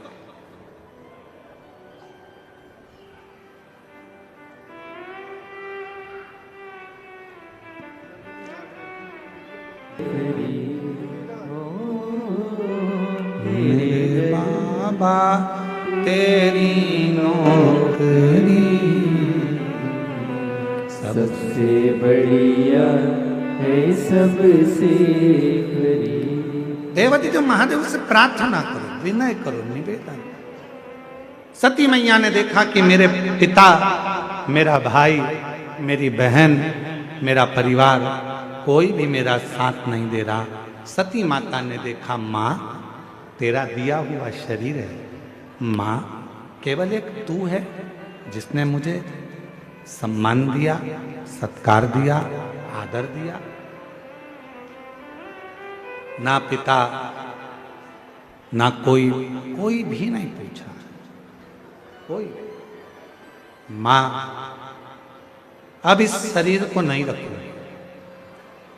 इतना तो माता सती ने कहा और माता सती यज्ञ की कुंड की ओर दौड़ पड़ी। इतना कहकर मां सती यज्ञ कुंड की ओर दौड़ पड़ी और जैसे ही माता सती दौड़ी, प्रसूति माता ने आवाज लगाई, बेटी सती, बेटी सती, बेटी सती, ओ बेटी सती रुक जा, रुक जा, बेटी सती। सती रुकती नहीं है और माता सती ने यज्ञ के कुंड के नजदीक में जाकर अपने प्राणों को त्याग दिया। अपने पूरा जहां पूरी यज्ञशाला थी, पूरी यज्ञशाला में हड़कंप मच गया, पूरी यज्ञशाला। सूचना मिली भगवान देवादिदेव महादेव, भगवान शंकर, सती के प्राण चले गए। हाँ, पूरी यज्ञशाला को विध्वंस कर दे, जा वीरभद्र चल। पूरी यज्ञशाला विध्वंस हो। दक्ष प्रजापति जिस मुख से शिव का अपमान कर रहे थे, दक्ष प्रजापति जिस मुख से भगवान शंकर को अपशब्द कह रहे थे, दक्ष प्रजापति जिस मुख से भगवान शंकर का अपमान कर रहे थे, अपशब्द कह रहे थे, आड़ा टेढ़ा शब्द का संबोधन कर रहे थे, दक्ष प्रजापति का वो शीश वीरभद्र ने काट दिया। वो कटा हुआ शीश अग्नि में जाकर गिर गया। दक्ष प्रजापति का शीश कटा, अग्नि में जाकर गिरा। भगवान देवताओं ने विचार करा ये तो गलत हो गया। जब यजमान का शीश ही नहीं है तो यज्ञ कैसे होगा? क्या करें? विचार किया। तब उसी पल उसी घड़ी भगवान देव अधिदेव महादेव ने आकर देखा मां सती के स्वरूप क्रोध में लाल थे। क्रोध। देवताओं ने हाथ जोड़कर कहा, बाबा ये दक्ष प्रजापति को जीवित करिए। अगर ये जीवित नहीं होगा तो यज्ञ नहीं होगा। पूरे यज्ञ का जो विध्वंस है वो देवताओं पर आन बनेगा। बकरे का मुख लगा है, बकरे का। एक निवेदन आप सबसे करेंगे, शिव महापुराण के माध्यम से अपनी जिंदगी में उतार कर रखिएगा इस बात को। सबकी निंदा करोगे चल जाएगा, पर शिव की निंदा कभी नहीं चलती। शंकर की निंदा करने वाला चाहे कोई कितने भी ऊंचे सिंहासन पर बैठ जाए, शिव की निंदा करने वाला चाहे कितना भी अपना रंग बदल ले, शिव की निंदा करने वाला यदि शंकर की निंदा कर रहे हो, शिव पुराण की निंदा कर रहे हो या किसी शंकर के भक्त की निंदा कर रहे हो, तो मरने से पहले भोगना बहुत पड़ता है। शरीर के रोग ग्रसित हो जाते बहुत। किसी शिव भक्त की अगर निंदा करिए, किसी शंकर के भक्त की निंदा करिए, किसी शंकर भगवान की निंदा करिए, शिव महापुराण की निंदा करी है, शंकर की अगर निंदा कर रहे हो, किसी शिव भक्त की अगर निंदा कर रहे हो या शिव महापुराण की निंदा कर रहे हो, तुम भुगतना बहुत पड़ता। आज नहीं तो कल, कल नहीं तो बाद में, पर शरीर मृत्यु भी मांगोगे कि भगवान अब तो उठा ले, तो भी मौत नहीं आती है। तड़पना, शरीर में कष्ट बहुत भोग उठाता वाले को ढूंढेगा, पर जानवर पशु पक्षी कभी पैसे वाले को नहीं ढूंढता। जानवर पशु पक्षी ये सब प्यार करने वाले को ढूंढते हैं कि हमें स्नेह कौन करे।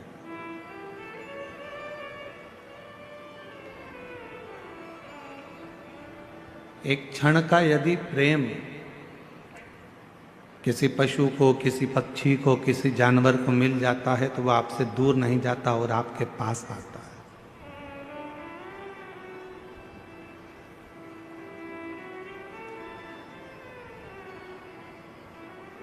वो आपसे दूर जाने का प्रयास ही नहीं करेगा। आप खुद प्रैक्टिकल कर कर देख सकते हो कि जब हम किसी जीव को स्नेह करते हैं, प्यार करते हैं, प्रेम करते हैं, कोई छोटा सा कुत्ता भी है, श्वान है, पक्षी है, पशु है, हम उसको थोड़ा सा प्रेम देते हैं और वो पशु, वो पक्षी, वो जीव, वो जानवर हमारे करीब में आता चले जाता, पास में आता जाता। बिल्ली का बच्चा देखो तो बिल्ली के बच्चे को प्रेम कर लो, थोड़ा सा हाथ फेर दो, थोड़ा सा स्नेह कर लो तो बिल्ली का बच्चा हमारे पास में आएगा, फिर वो हमको ढूंढता रहेगा। श्वान को देखो, कुत्ता को, तो कुत्ता को भी आप थोड़ा सा प्यार कर लीजिए, वो श्वान, वो कुत्ता भी हमारे पास में आता जाए। क्या चाहिए इनको? केवल प्रेम, केवल प्यार, केवल स्नेह, केवल तुम्हारा समर्पण, केवल तुम्हारा स्नेह उस जीव को चाहिए, उस पशु को चाहिए, उस पक्षी को चाहिए, केवल प्रेम।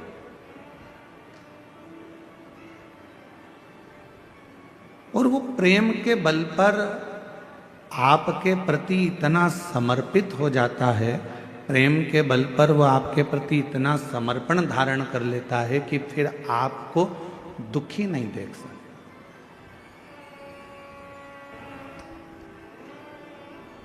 मनुष्य धन के पीछे भाग रहा है, मनुष्य पैसे वाले को ढूंढ रहा है, और पशु पक्षी जीव जंतु प्यार को ढूंढ रहे हैं। शिव महापुराण की कथा कहती है, भगवान देवादिदेव महादेव का चरित्र कहता है, यदि इस पूरे संसार सागर में यदि प्रेम के बल पर अगर प्रेम मिल रहा है तो समझ लेना कि तुम जिंदगी के सबसे ज्यादा किस्मत वाले व्यक्ति हो, जिसको प्रेम के बदले में प्रेम मिल रहा है। आज के जमाने में लोगों ने पैसे से प्रेम को तोल लिया।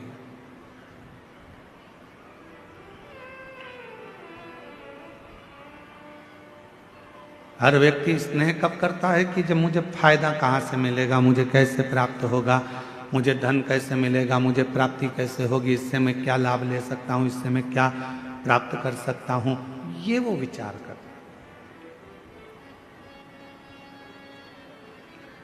पर मैंने तेरे ही भरोसे बाबा, तेरे ही भरोसे हवा बिच उड़ती जावांगी, बाबा डोर हर तो छड़ी नाम कटी जावांगी, भोले मैं तेरी पतंग, शंभू मैं तेरी पतंग। शिव पुराण की कथा कर रही है, भगवान शंकर का चरित्र कर रहा है कि शिव जी का ना कोई दुश्मन है, भगवान शंकर का ना कोई द्रोही है, शंकर भगवान का ना कोई दुश्मन, ना कोई द्रोही, ना कोई घात करने वाला, ना कोई परेशान करने वाला, शंकर के सब प्रेम है।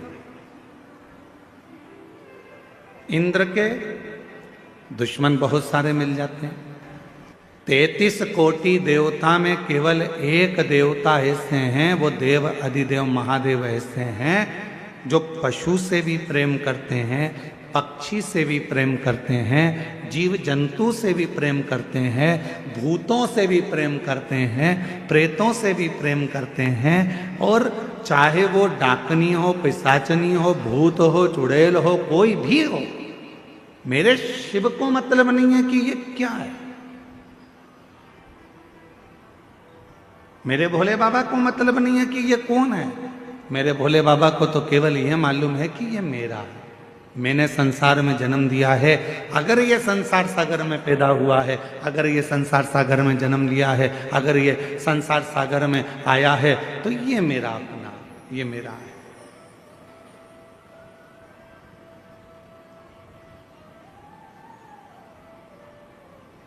फिर इसमें कोई भेद नहीं है हमारा, ये मेरा अपना है और मैं इसका, इसमें कोई भेद नहीं। शिव पुराण कह रही है, भगवान शंकर का चरित्र कराए, ऐसा कोई देवता नहीं जो सर्प को भी श्रृंगार बनाए, ऐसा कोई देवता नहीं जो राख को भी, भस्म को भी अपना श्रृंगार बनाकर अपने शरीर पर धारण कर ले।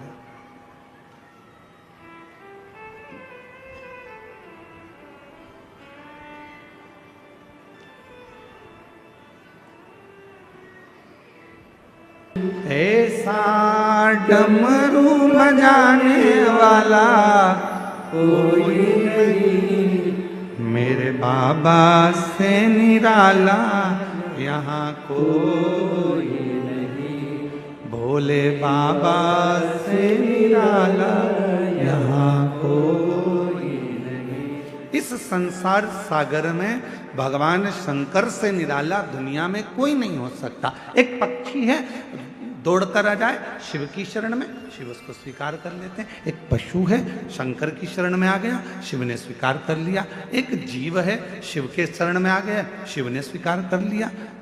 कौन है जिसको बाबा ने नहीं दिया?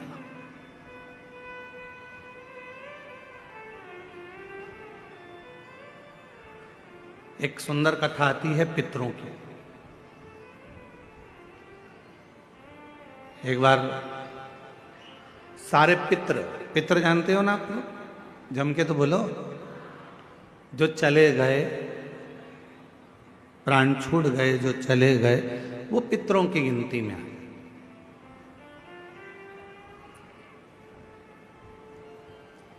गर्भ में अगर कोई बच्चा मर गया, गर्भ से बाहर निकलकर मर गया, तो वो आहूतों की गिनती में आ गया, जो कुंवारी अवस्था में मर गए। वो कुंवारा चले गया, आहूत हो गया, कुंवारी अवस्था में चले गए। तो पितर, आहूत, ये सब भगवान देवाधिदेव महादेव के पास आ गए और भगवान शिव जी के पास आकर खड़े हो गए। शास्त्र कहता है कि 1000 वर्ष निकल गया, पितर और आहूत भगवान शंकर की सम्मुख में खड़े होकर केवल दर्शन करते रहे। उन्होंने ना कोई मंत्र जपा, ना कोई साधना करी, ना कोई व्रत करा, ना कोई उपास करा, केवल शिव को एक टकी निहारते रहे, केवल बाबा का दर्शन करते रहे, केवल दर्शन।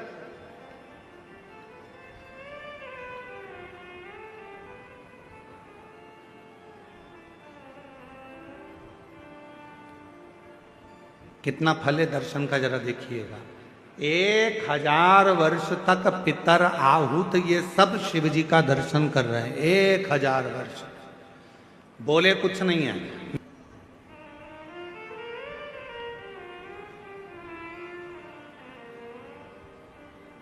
और बाबा देवाधिदेव महादेव जब 1000 वर्ष की समाधि में लीन थे, नेत्र खुले नहीं थे। आज बाबा ने 1000 वर्ष की समाधि से अपने नेत्र को खोला और 1000 वर्ष के समाधि पर जैसे ही बाबा के नेत्र खुले, तो सबसे पहले पितर और आहूत पर भगवान की दृष्टि गई, भोलेनाथ जी का निगाह गया। बाबा ने देखा,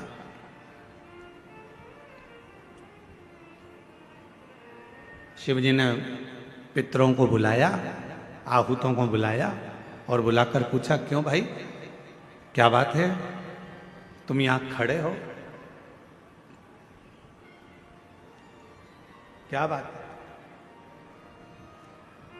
बस देवाधिदेव महादेव बाबा पूछने ही वाले थे, इतनी देर में नंदी दौड़कर आ गया।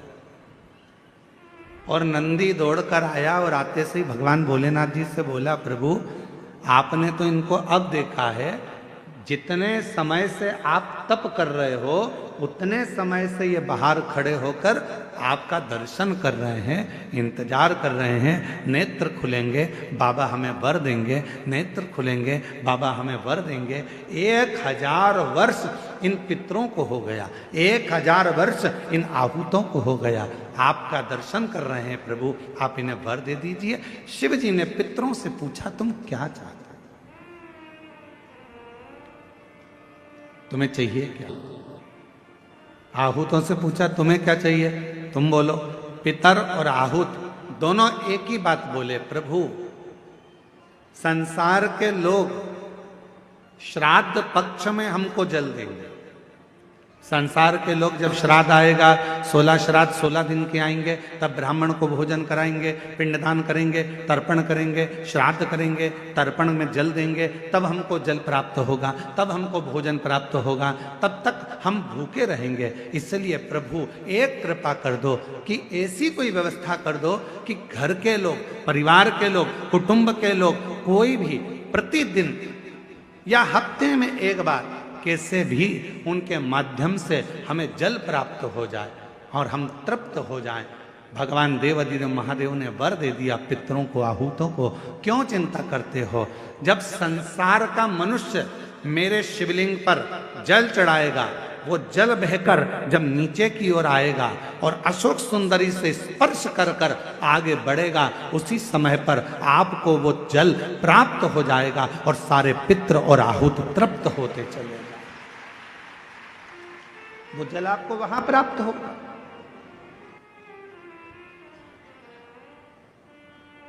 अब कई लोग कहते हैं गुरुजी हमारे यहां पितृदोष हो गए, कोई कहते हैं गुरुजी हमारे यहाँ आहूत दोष हो गया, पितृदोष हो गया, हमारे यहाँ ये दोष लग गया, हमारे यहाँ वो दोष लग गया। किसी ने बताया कि हमारे यहाँ कोई टोना कर गया, कोई ने बताया हमारे यहाँ कोई टोटका कर गया, कोई ने बताया हमारे यहाँ कोई ने विद्या कर दी, कोई ने कहा हमारे यहाँ ये हो गया। शिव महापुराण की उमा संहिता कहती है, जो भगवान शंकर को जल चढ़ाता है, जल चढ़ाते समय उसके जितने भी दोष हैं, चाहे पितृ दोष हो, चाहे आहुत दोष हो, चाहे वासुक दोष हो, चाहे कालसर्प दोष हो, जितने भी दोष होते हैं वो सारे दोष अपने आप समाप्त होते चले जाते हैं। और याद रखना, जो भगवान शंकर पर चढ़ा हुआ जल थोड़ा सा झेल कर लेकर आता है और अपने घर के दरवाजे पर छींटता है, दुनिया में किसी की सामर्थ्यता नहीं है कि कोई तुम्हारे ऊपर टोना कर दे या तुम्हारे को तकलीफ दे। किसी की सामर्थ्यता नहीं।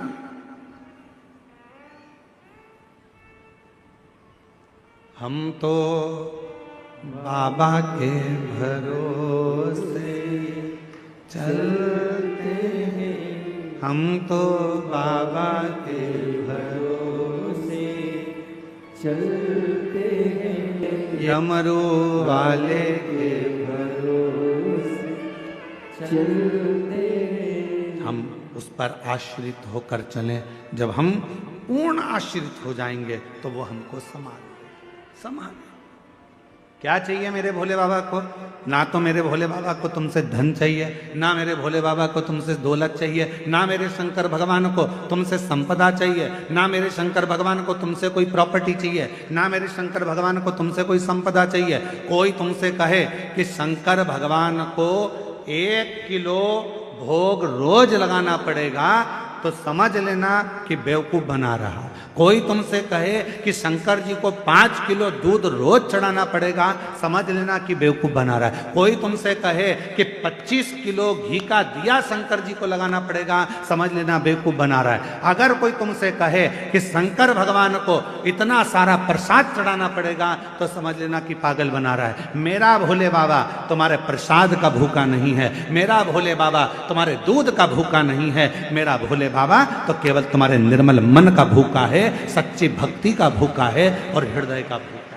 तुम्हारे मन से, तुम भाव से एक चावल का, मात्र एक चावल का दाना यदि शंकर भगवान को समर्पित करते हो, शिव उसको स्वीकार करते हैं। आप 1 लोटा जल शंकर भगवान को समर्पित करते हो, शिव उसको स्वीकार करते हैं। आप 1 चम्मच में से भी आधी चम्मच यदि देसी गाय का, हमारी वेद लक्षणा देसी गाय का यदि दूध आधी चम्मच से भी आधी चम्मच यदि आप शिव को दे रहे हो, शिव स्वीकार कर रहे हैं। फिर आप केमिकल का दूध मत चढ़ाओ, थैली का दूध मत चढ़ाओ, ये इधर उधर से आया हुआ दूध भगवान को मत चढ़ाओ। आप तो देसी गाय का 1 आधी चम्मच से भी आधी चम्मच दूध अगर शिव को दे रहे हो तो शिव स्वीकार कर रहा है। यहाँ ये पूरी शिव महापुराण में कहीं पर नहीं लिखा कि 5 किलो तुम्हें लड्डू देना पड़ेगा, कि 1 किलो तुम्हें पेड़ा देना पड़ेगा, या 1.25 किलो तुम्हें चूरमा देना पड़ेगा, या 25 किलो तुम्हें दूध देना पड़ेगा। कहीं नहीं लिखा,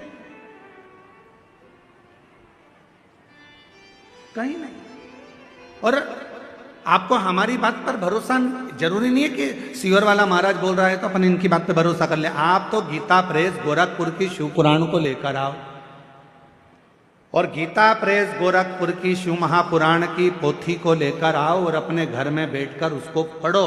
उसमें आप पढ़ोगे तो उसमें कहीं नहीं लिखा कि शंकर भगवान को 5 किलो की, 10 किलो की, 100 किलो की, 25 किलो की, 1.5 किलो की, 2 किलो भगवान को भोग लगाना पड़ेगा। ना ना ना, जो जैसी भावना लाया वो वैसा ही फल पाया। जो जैसी भावना लाया वो वैसा ही फल पाया। नहीं खालियों से लौटाया। आडंबर में मत पड़ो। कोई तुमसे कहे कि इतना देना पड़ेगा, कोई तुमसे कहे कि हमें भगवान की ऐसी पूजन करना है, इतना रुपया जमा करना पड़ेगा, हमें भगवान की ऐसी आराधना करना है, तुम्हें इतना पैसा देना। ना ना ना ना, भगवान धन से नहीं, भगवान मन से प्रसन्न हो। उसकी प्रसन्नता उसका मन है।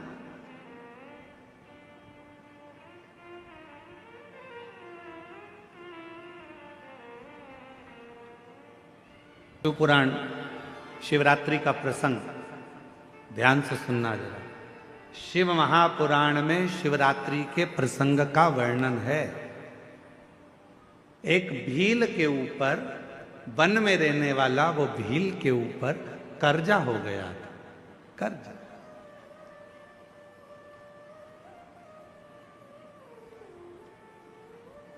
पैसे चुक नहीं रहे थे।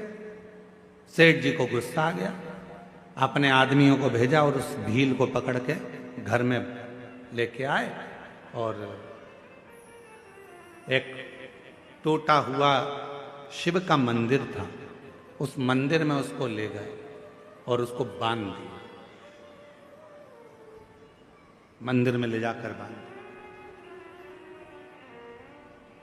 जब तक तू हमारा कर्जा नहीं चुकाएगा तब तक हम तेरे को यहां से छोड़ने वाले नहीं। भील रोने लगा, सेठ जी मत मेरे को बांधो, मैं हाथ जोड़ता हूं सेठ जी, मैं आपका पूरा कर्जा चुका दूंगा। सेठ जी मैं आपके पांव पड़ता हूं, मुझे छोड़ दो।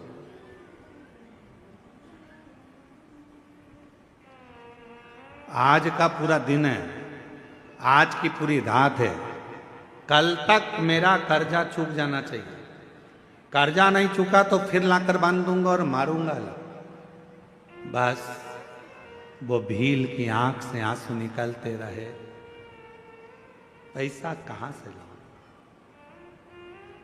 मैं तो थोड़ा बहुत जीव जंतु को मारकर, मांस एकत्रित कर कर लोगों का वो बेच देता हूं और उसी का धन इकट्ठा हो जाता है। अभी तो 8 दिन हो गए, रोज बन जाता हूं पर कोई जीव जंतु भी नहीं मिलता जिसको मारकर मैं उसका मांस बेचूं और मुझे पैसा मिल।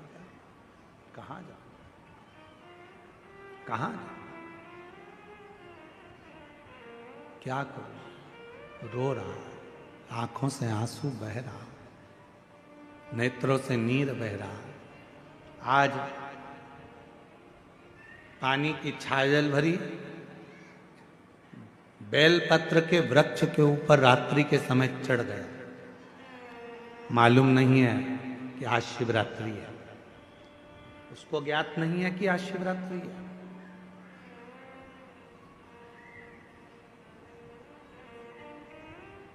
आज के लोग सनातन धर्म को छोड़कर दूसरे धर्म में जा रहे हैं। क्यों?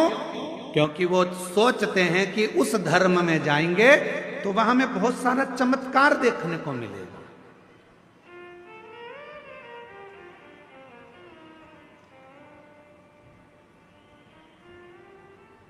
उस धर्म में जाएंगे तो हमको ना जाने थोड़ा थोड़ा कुछ अच्छा देखने को मिलेगा। उनके भगवान प्रबल हैं, उनके भगवान ऐसे कर दिए, उनके भगवान ने ऐसा। अरे भाई, हमारे शास्त्रों को अध्ययन करो, पढ़ो, सुनो, मालूम पड़ेगा कि सनातन धर्म से बड़ा दुनिया में कोई धर्म ही नहीं है, कोई धर्म नहीं। और पहले तो हम किसी को भी ये धर्म मानते ही नहीं है, हमें मतलब ही नहीं, हमें तो केवल सनातन धर्म ही एक धर्म है। बाकी का जितने भी तुमको नजर आते हैं दूसरे ये धर्म नहीं है, ये तो एक पंथ बना दिया है। नहीं, ये धर्म की गिनती में नहीं आते। इनको हम सनातन धर्म के अंतर लेते ही नहीं, हम इनको धर्म मानते ही नहीं।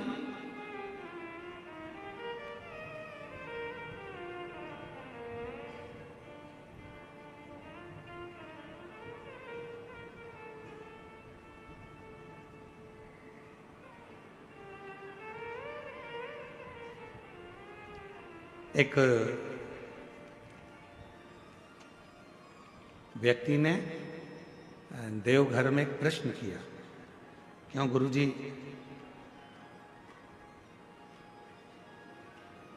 आपके सनातन धर्म में गौ माता को माता क्यों कहते हैं?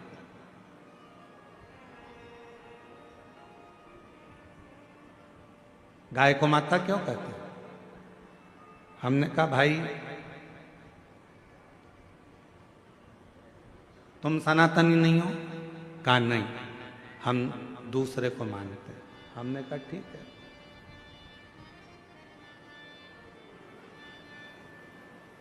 कभी हमारे शास्त्र पढ़े हैं? हमारे सनातन धर्म में 7 माताओं को माता शब्द से संबोधित किया गया। पहले नंबर पर जो जन्म देती है वो भी हमारी, जम के बोलो, माता। जिसने हमको जन्म दिया वो माता। दूसरे नंबर पर जो गुरु होते हैं और गुरु की जो धर्म पत्नी होती है, हमारे शास्त्रों में उनको भी जम के बोलो माता कहा गया।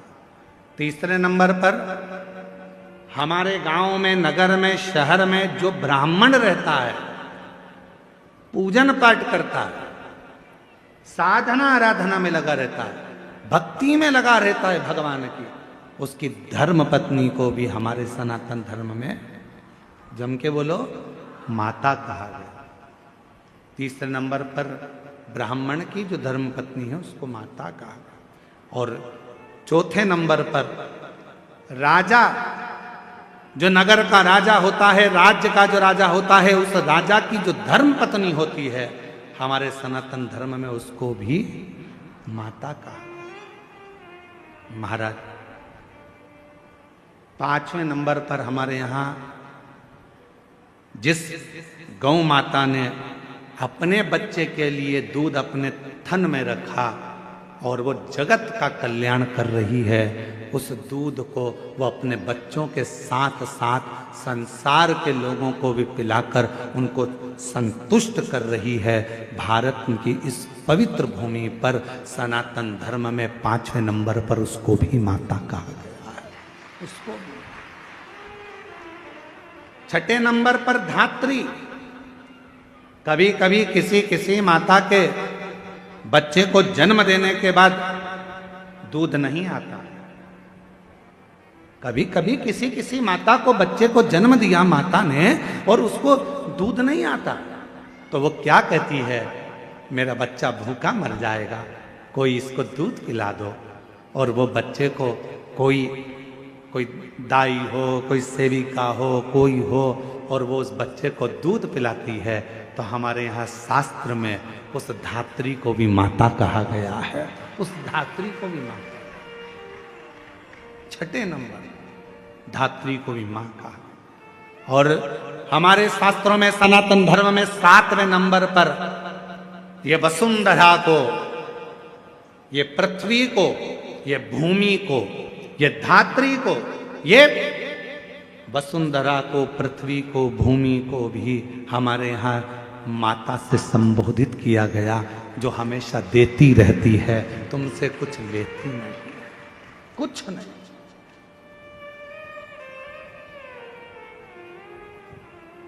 कुछ भी नहीं लेती, वो तो केवल दे रही है।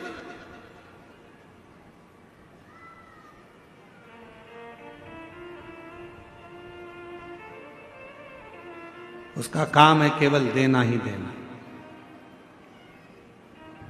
क्या देती है गौ माता?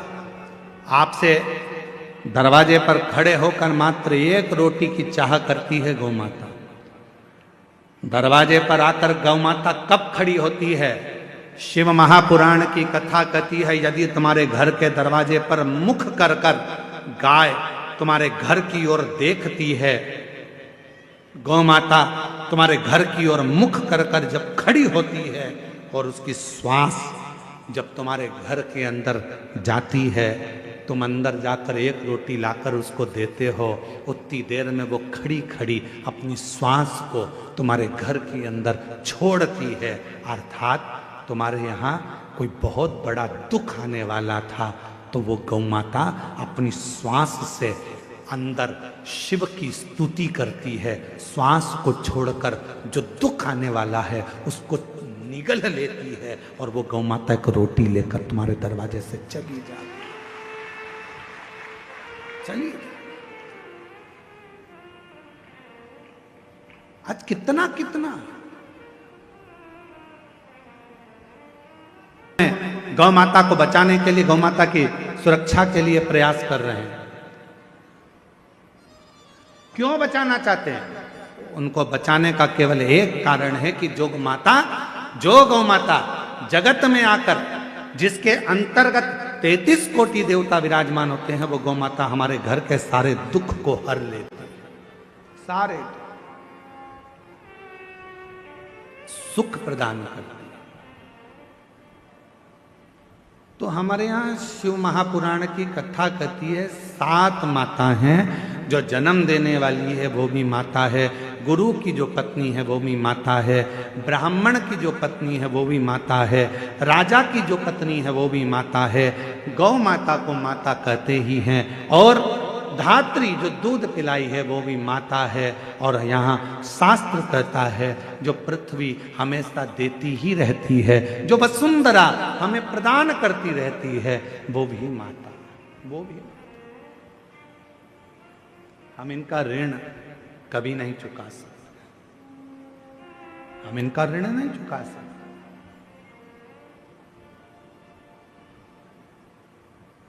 इनका ऋण चुकाने के लिए बहुत बहुत प्रयास करना पड़ेगा, बहुत प्रयास।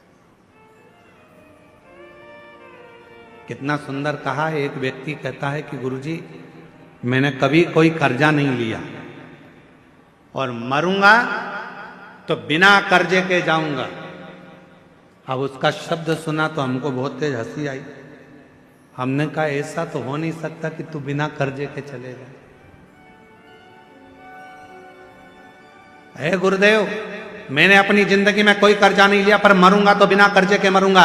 1 रुपए का कर्जा लेकर नहीं जाऊंगा, किसी का कर्जा लेकर नहीं मरूंगा। पर हमारा तो शास्त्र कहता है कि व्यक्ति बिना कर्जे के मरता ही कहां है? मरेगा, अंतिम संस्कार होगा, लकड़ियां शरीर के नीचे लगाई जाएगी।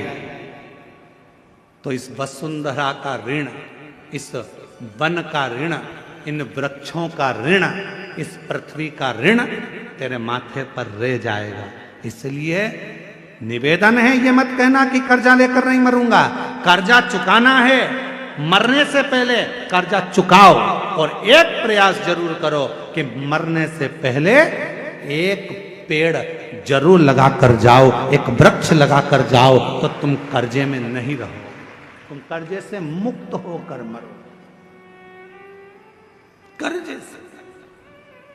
इसलिए इस वर्ष 2026 में फरवरी माह में जो महाशिवरात्रि आ रही है, ग्रीन शिवरात्रि का मतलब यह है कि शिवरात्रि के दिन पूरे दुनिया में जितने भी शिव भक्त हैं, भगवान शंकर के उपासक हैं, 2026 में फरवरी महीने में 3 दिन तक शिवरात्रि के 2 दिन पहले से एक छोटे से बेल वृक्ष की, बेल के पौधे की, बेलपत्री के पौधे की पूजन करो।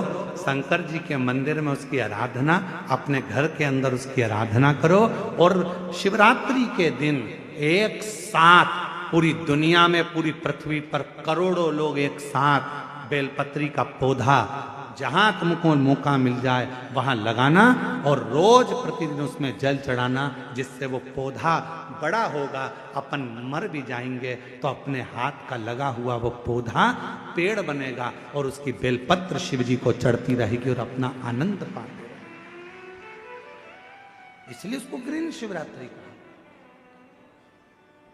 एक ग्रीन शिवरात्रि का ये अवसर 2026 में जो फरवरी के महीने में महाशिवरात्रि आ रही है, उसको संपूर्ण दुनिया, संपूर्ण विश्व उस शिवरात्रि को ग्रीन शिवरात्रि के रूप में माने। लगाओ एक एक पौधा, भगवान शंकर के नाम का बेलपत्र के पौधे का स्मरण करो, लगाओ। अपने जीते जी एक पौधा लगा कर जाओ, जिससे मरने के बाद हम शंकर की पूजा नहीं कर सकते तो हमारा लगाया हुआ वो पेड़ बेलपत्री का, उस का मुंह देख रहे थे तो हम सोच रहे थे ना जाने कहाँ कहाँ के पेड़ की, ना जाने किस किस ने पेड़ लगाया होगा। भगवान जाने जिसने पेड़ लगाया होगा उसकी बेलपत्र टूटकर शिवपोथी पर आ रही है। ये चढ़ाने वाले तो धन्य हैं, पर इनसे ज्यादा धन्य है वो व्यक्ति जिसने ये पेड़ लगाया था और जिसकी बेलपत्र शिव जी की।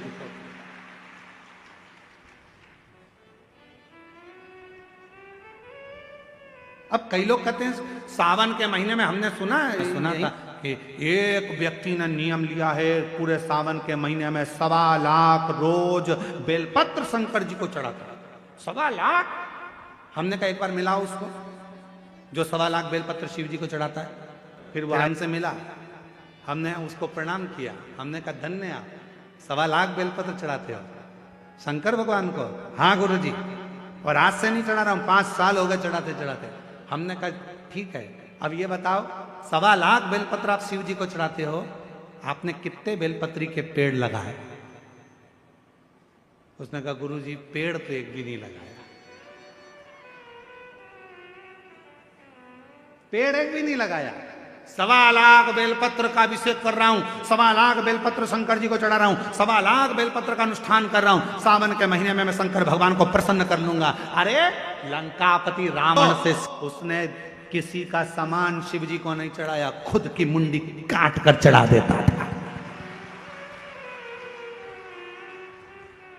स्वयं की शीश काट कर शिव जी को देता था। तुम कुछ नहीं कर सकते। 1.25 लाख बेलपत्र का नियम लिए हो तो पहले 1.25 लाख बेलपत्र के लिए कम से कम 2-5 हजार पेड़ तो लगाओ। पेड़ लगाओगे फिर बेलपत्र निकालो, फिर शिव जी को चढ़ाओ। दूसरे के लगे लगाए पेड़ में से दूसरे का फ्रिज खोल कर दूध निकाल कर चाय बना के पी गए तो चोटे कहलाओगे।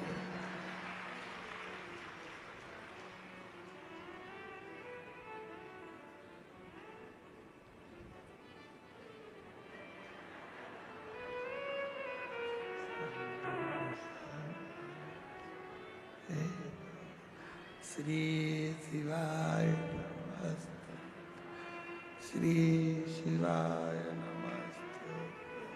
भगवान ऊपर से देख रहा कितनी ढोंग कर रही है। श्री बेलपत्री का पेड़ दूसरे का, बेलपत्री का वृक्ष दूसरे का, और भेज दिया लोगों को तोड़ ला। सब तोड़ के इकट्ठी कर ली। और मम्मी जा रही हो कथा में? हाँ आज तो मैं ऊपर भी जाऊंगी स्टेज पे। एक काम करना बेलपत्र ले जाओ। अब दूसरे की बेलपत्र तोड़ के लाया दूसरा। ये सीढ़ी पे चढ़ती चढ़ती ली आई। भगवान भी सोच रहे काय को आई, बेलपत्र दूसरे की, कौन सा लाभ मिला? तैयारी कर लेना 2026 में फरवरी महीने में जो महाशिवरात्रि आ रही है, एक छोटा सा पौधा लेकर रख लेना या अभी से लगाकर रख लेना। उसको शिवरात्रि के दिन आप और हम कहीं ना कहीं अपने अपने क्षेत्र में उसको लगाएंगे। और बोलो बोलो, तैयार हो? जम के तो बोलो। पड़ोसन नहीं तुमसे नहीं बोल रहा, तुम्हारे पड़ोसी टेंट वाले से पूछ रहा है। उधर वाले तैयार? इधर के पड़ोसी तैयार? बस तो फिर दोनों। मेरी पृथ्वी मेरी भारत माता फिर हरी भरी हो। लोग पेड़ काट रहे हैं, अपन पेड़ लगाएंगे और पूरी वसुंधरा को सुंदर बनाएंगे, प्रकृति को सुंदर बनाएंगे।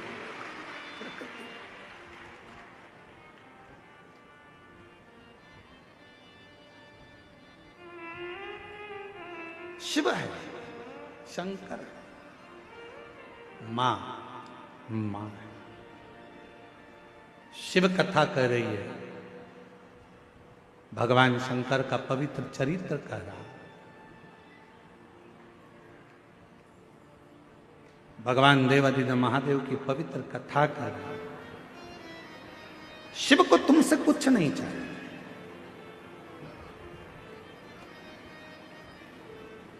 यहां तक लिखा है शिव महापुराण में, मान लो शंकर भगवान को देने के लिए आपके पास में बेलपत्र भी नहीं है, मान लो शिव जी को देने के लिए एक चावल का दाना भी नहीं है, तो शिव महापुराण की कथा कहती है जो शिव जी पे बेलपत्र चढ़ी हो उसी को उठा लो, धो लो, वापिस शंकर भगवान को चढ़ा दो, शंकर भगवान स्वीकार कर लेते हैं। शिव स्वीकार। धन नहीं। आजकल ना जाने कहां कहां के लोग ज्ञान देने के लिए बैठ जाते हैं। थोड़ा सा गूगल पर सर्च मारो, थोड़ा सा यूट्यूब चलाओ, तो लोग उनके इतने ज्ञान देने आ जाएंगे। शंकर भगवान को 1.5 किलो सामग्री चढ़ाना पड़ेगी, 1 किलो ये देना पड़ेगा, 2 किलो ये देना पड़ेगा। शंकर भगवान को रिझाना है तो 5 किलो दूध से अभिषेक करना पड़ेगा, आधा किलो दही चढ़ाना पड़ेगा, 1 किलो शक्कर चढ़ाना पड़ेगी। ना ना ना ना, शिव महापुराण में अगर सियोर वाले महाराज के वचन पर विश्वास नहीं है तो गीता प्रेस गोरखपुर की शिव पुराण लेकर आओ, अध्ययन करो, पढ़ो। कहीं नहीं लिखा कि शंकर भगवान को 5 किलो की, 2 किलो की, 1.5 किलो की, 1 किलो। शिव जी को तुमसे कुछ नहीं चाहिए। शिव जी को तो केवल निर्मल मन सो मोहि पावा। तुम्हारा मन भगवान को केवल हृदय, केवल हृदय। एक बहन जी ने पत्र लिखा, देखो।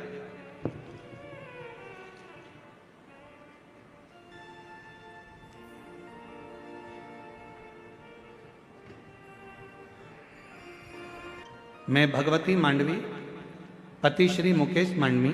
गुरुदेव, मैं बाबा का क्या बखान करूं गुरुजी। बाबा की महिमा परम्पार है।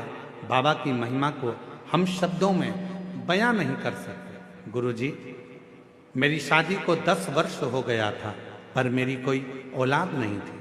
हमने जगदलपुर में, धमतरी में, रायपुर में डॉक्टरों के पास बहुत इलाज करवाया। महाराजों के पास, पंडितों के पास भी गए, लेकिन कोई, महाराजों के पास, पंडितों के पास भी गए, लेकिन कोई फायदा नहीं। फिर मैं 2-3 दीदी लोगों ने मुझे शिव महापुराण के बारे में जानकारी दिया। टीवी में मैंने कथा सुनना चालू किया।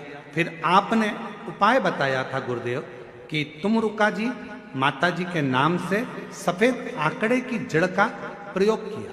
फिर मैंने पशुपतिनाथ का व्रत किया, उपवास चालू किया। पूरे 5 व्रत पूरा करने के बाद 3 महीने के बाद बाबा ऐसी कृपा करा कि मेरा गर्भ ठहर गया, जिससे जुड़वा बच्चे थे। जिसमें बाबा, मैं क्या वर्णन करूं, एक बच्चा तो खराब हो गया था, पर दूसरे का भी डॉक्टर ने मना कर दिया था। जब डॉक्टर ने मना करा, फिर बहन जी ने कहा, एक ने, शिव जी के मंदिर जाना चालू कर, 1 लोटा जल चढ़ाना चालू कर। मैं रोज मंदिर जाती, 1 लोटा जल चढ़ाती और रोज उस जल को पीना चालू कर दी। बाबा की ऐसी कृपा हो गई गुरुदेव कि धीरे धीरे बच्चा पूर्ण हुआ और रायपुर के हॉस्पिटल में बाबा की कृपा से बच्चे ने जन्म लिया। आज मेरा बच्चा पूर्ण तरह से स्वस्थ है। मैं बाबा को यहाँ प्रणाम करने के लिए आई हूँ। 10 साल के बाद बाबा ने दिया। गुरुदेव, ना जाने कितना कितना लोग बताए कि यहाँ इतना पैसा दो, वहां ऐसा करो, वहां ऐसा चढ़ाओ, सब कुछ करा, पर उसका कोई फल नहीं है। मैं फिर निवेदन करूं, मेरा भगवान कभी नहीं कहता कि तुम इतना धन दो। मेरा भगवान कभी नहीं कहता कि तुम इतना पैसा दो। मेरा भगवान कभी नहीं कहता कि तुम इतना इतना भोग लगाओ। मेरा भगवान तो कहता है कि हृदय से मुझे पुकार लो, तेरी खाली झोली भले 10 साल की क्यों ना हो, मैं भर ही दूंगा। आप दिल से उसको पुकारो। तुम्हारे धन से शिव प्रसन्न नहीं हो सकता, तुम्हारी संपदा से शिव प्रसन्न नहीं हो सकता, तुम्हारे बंगले से शिव प्रसन्न नहीं हो सकता। शंकर को प्रसन्न करने के लिए केवल तुम्हारा भाव शुद्ध चाहिए, शुद्ध। कहां से लाऊं लड्डू, कहां से लाऊं पेड़ा। शिव को कुछ नहीं चाहिए। शंकर भगवान तो केवल तुम्हारा 1 लोटा जल सारी समस्या का हल। 1 लोटा जल हमारी जिंदगी को बदल देता है। 1 लोटा शंकर को नहीं चाहिए, रखो तुम्हारे पास।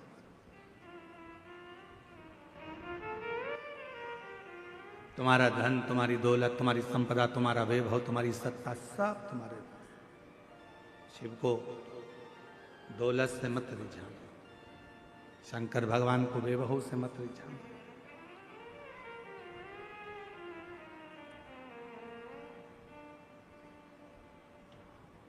कई लोगों की आदत रहती है कि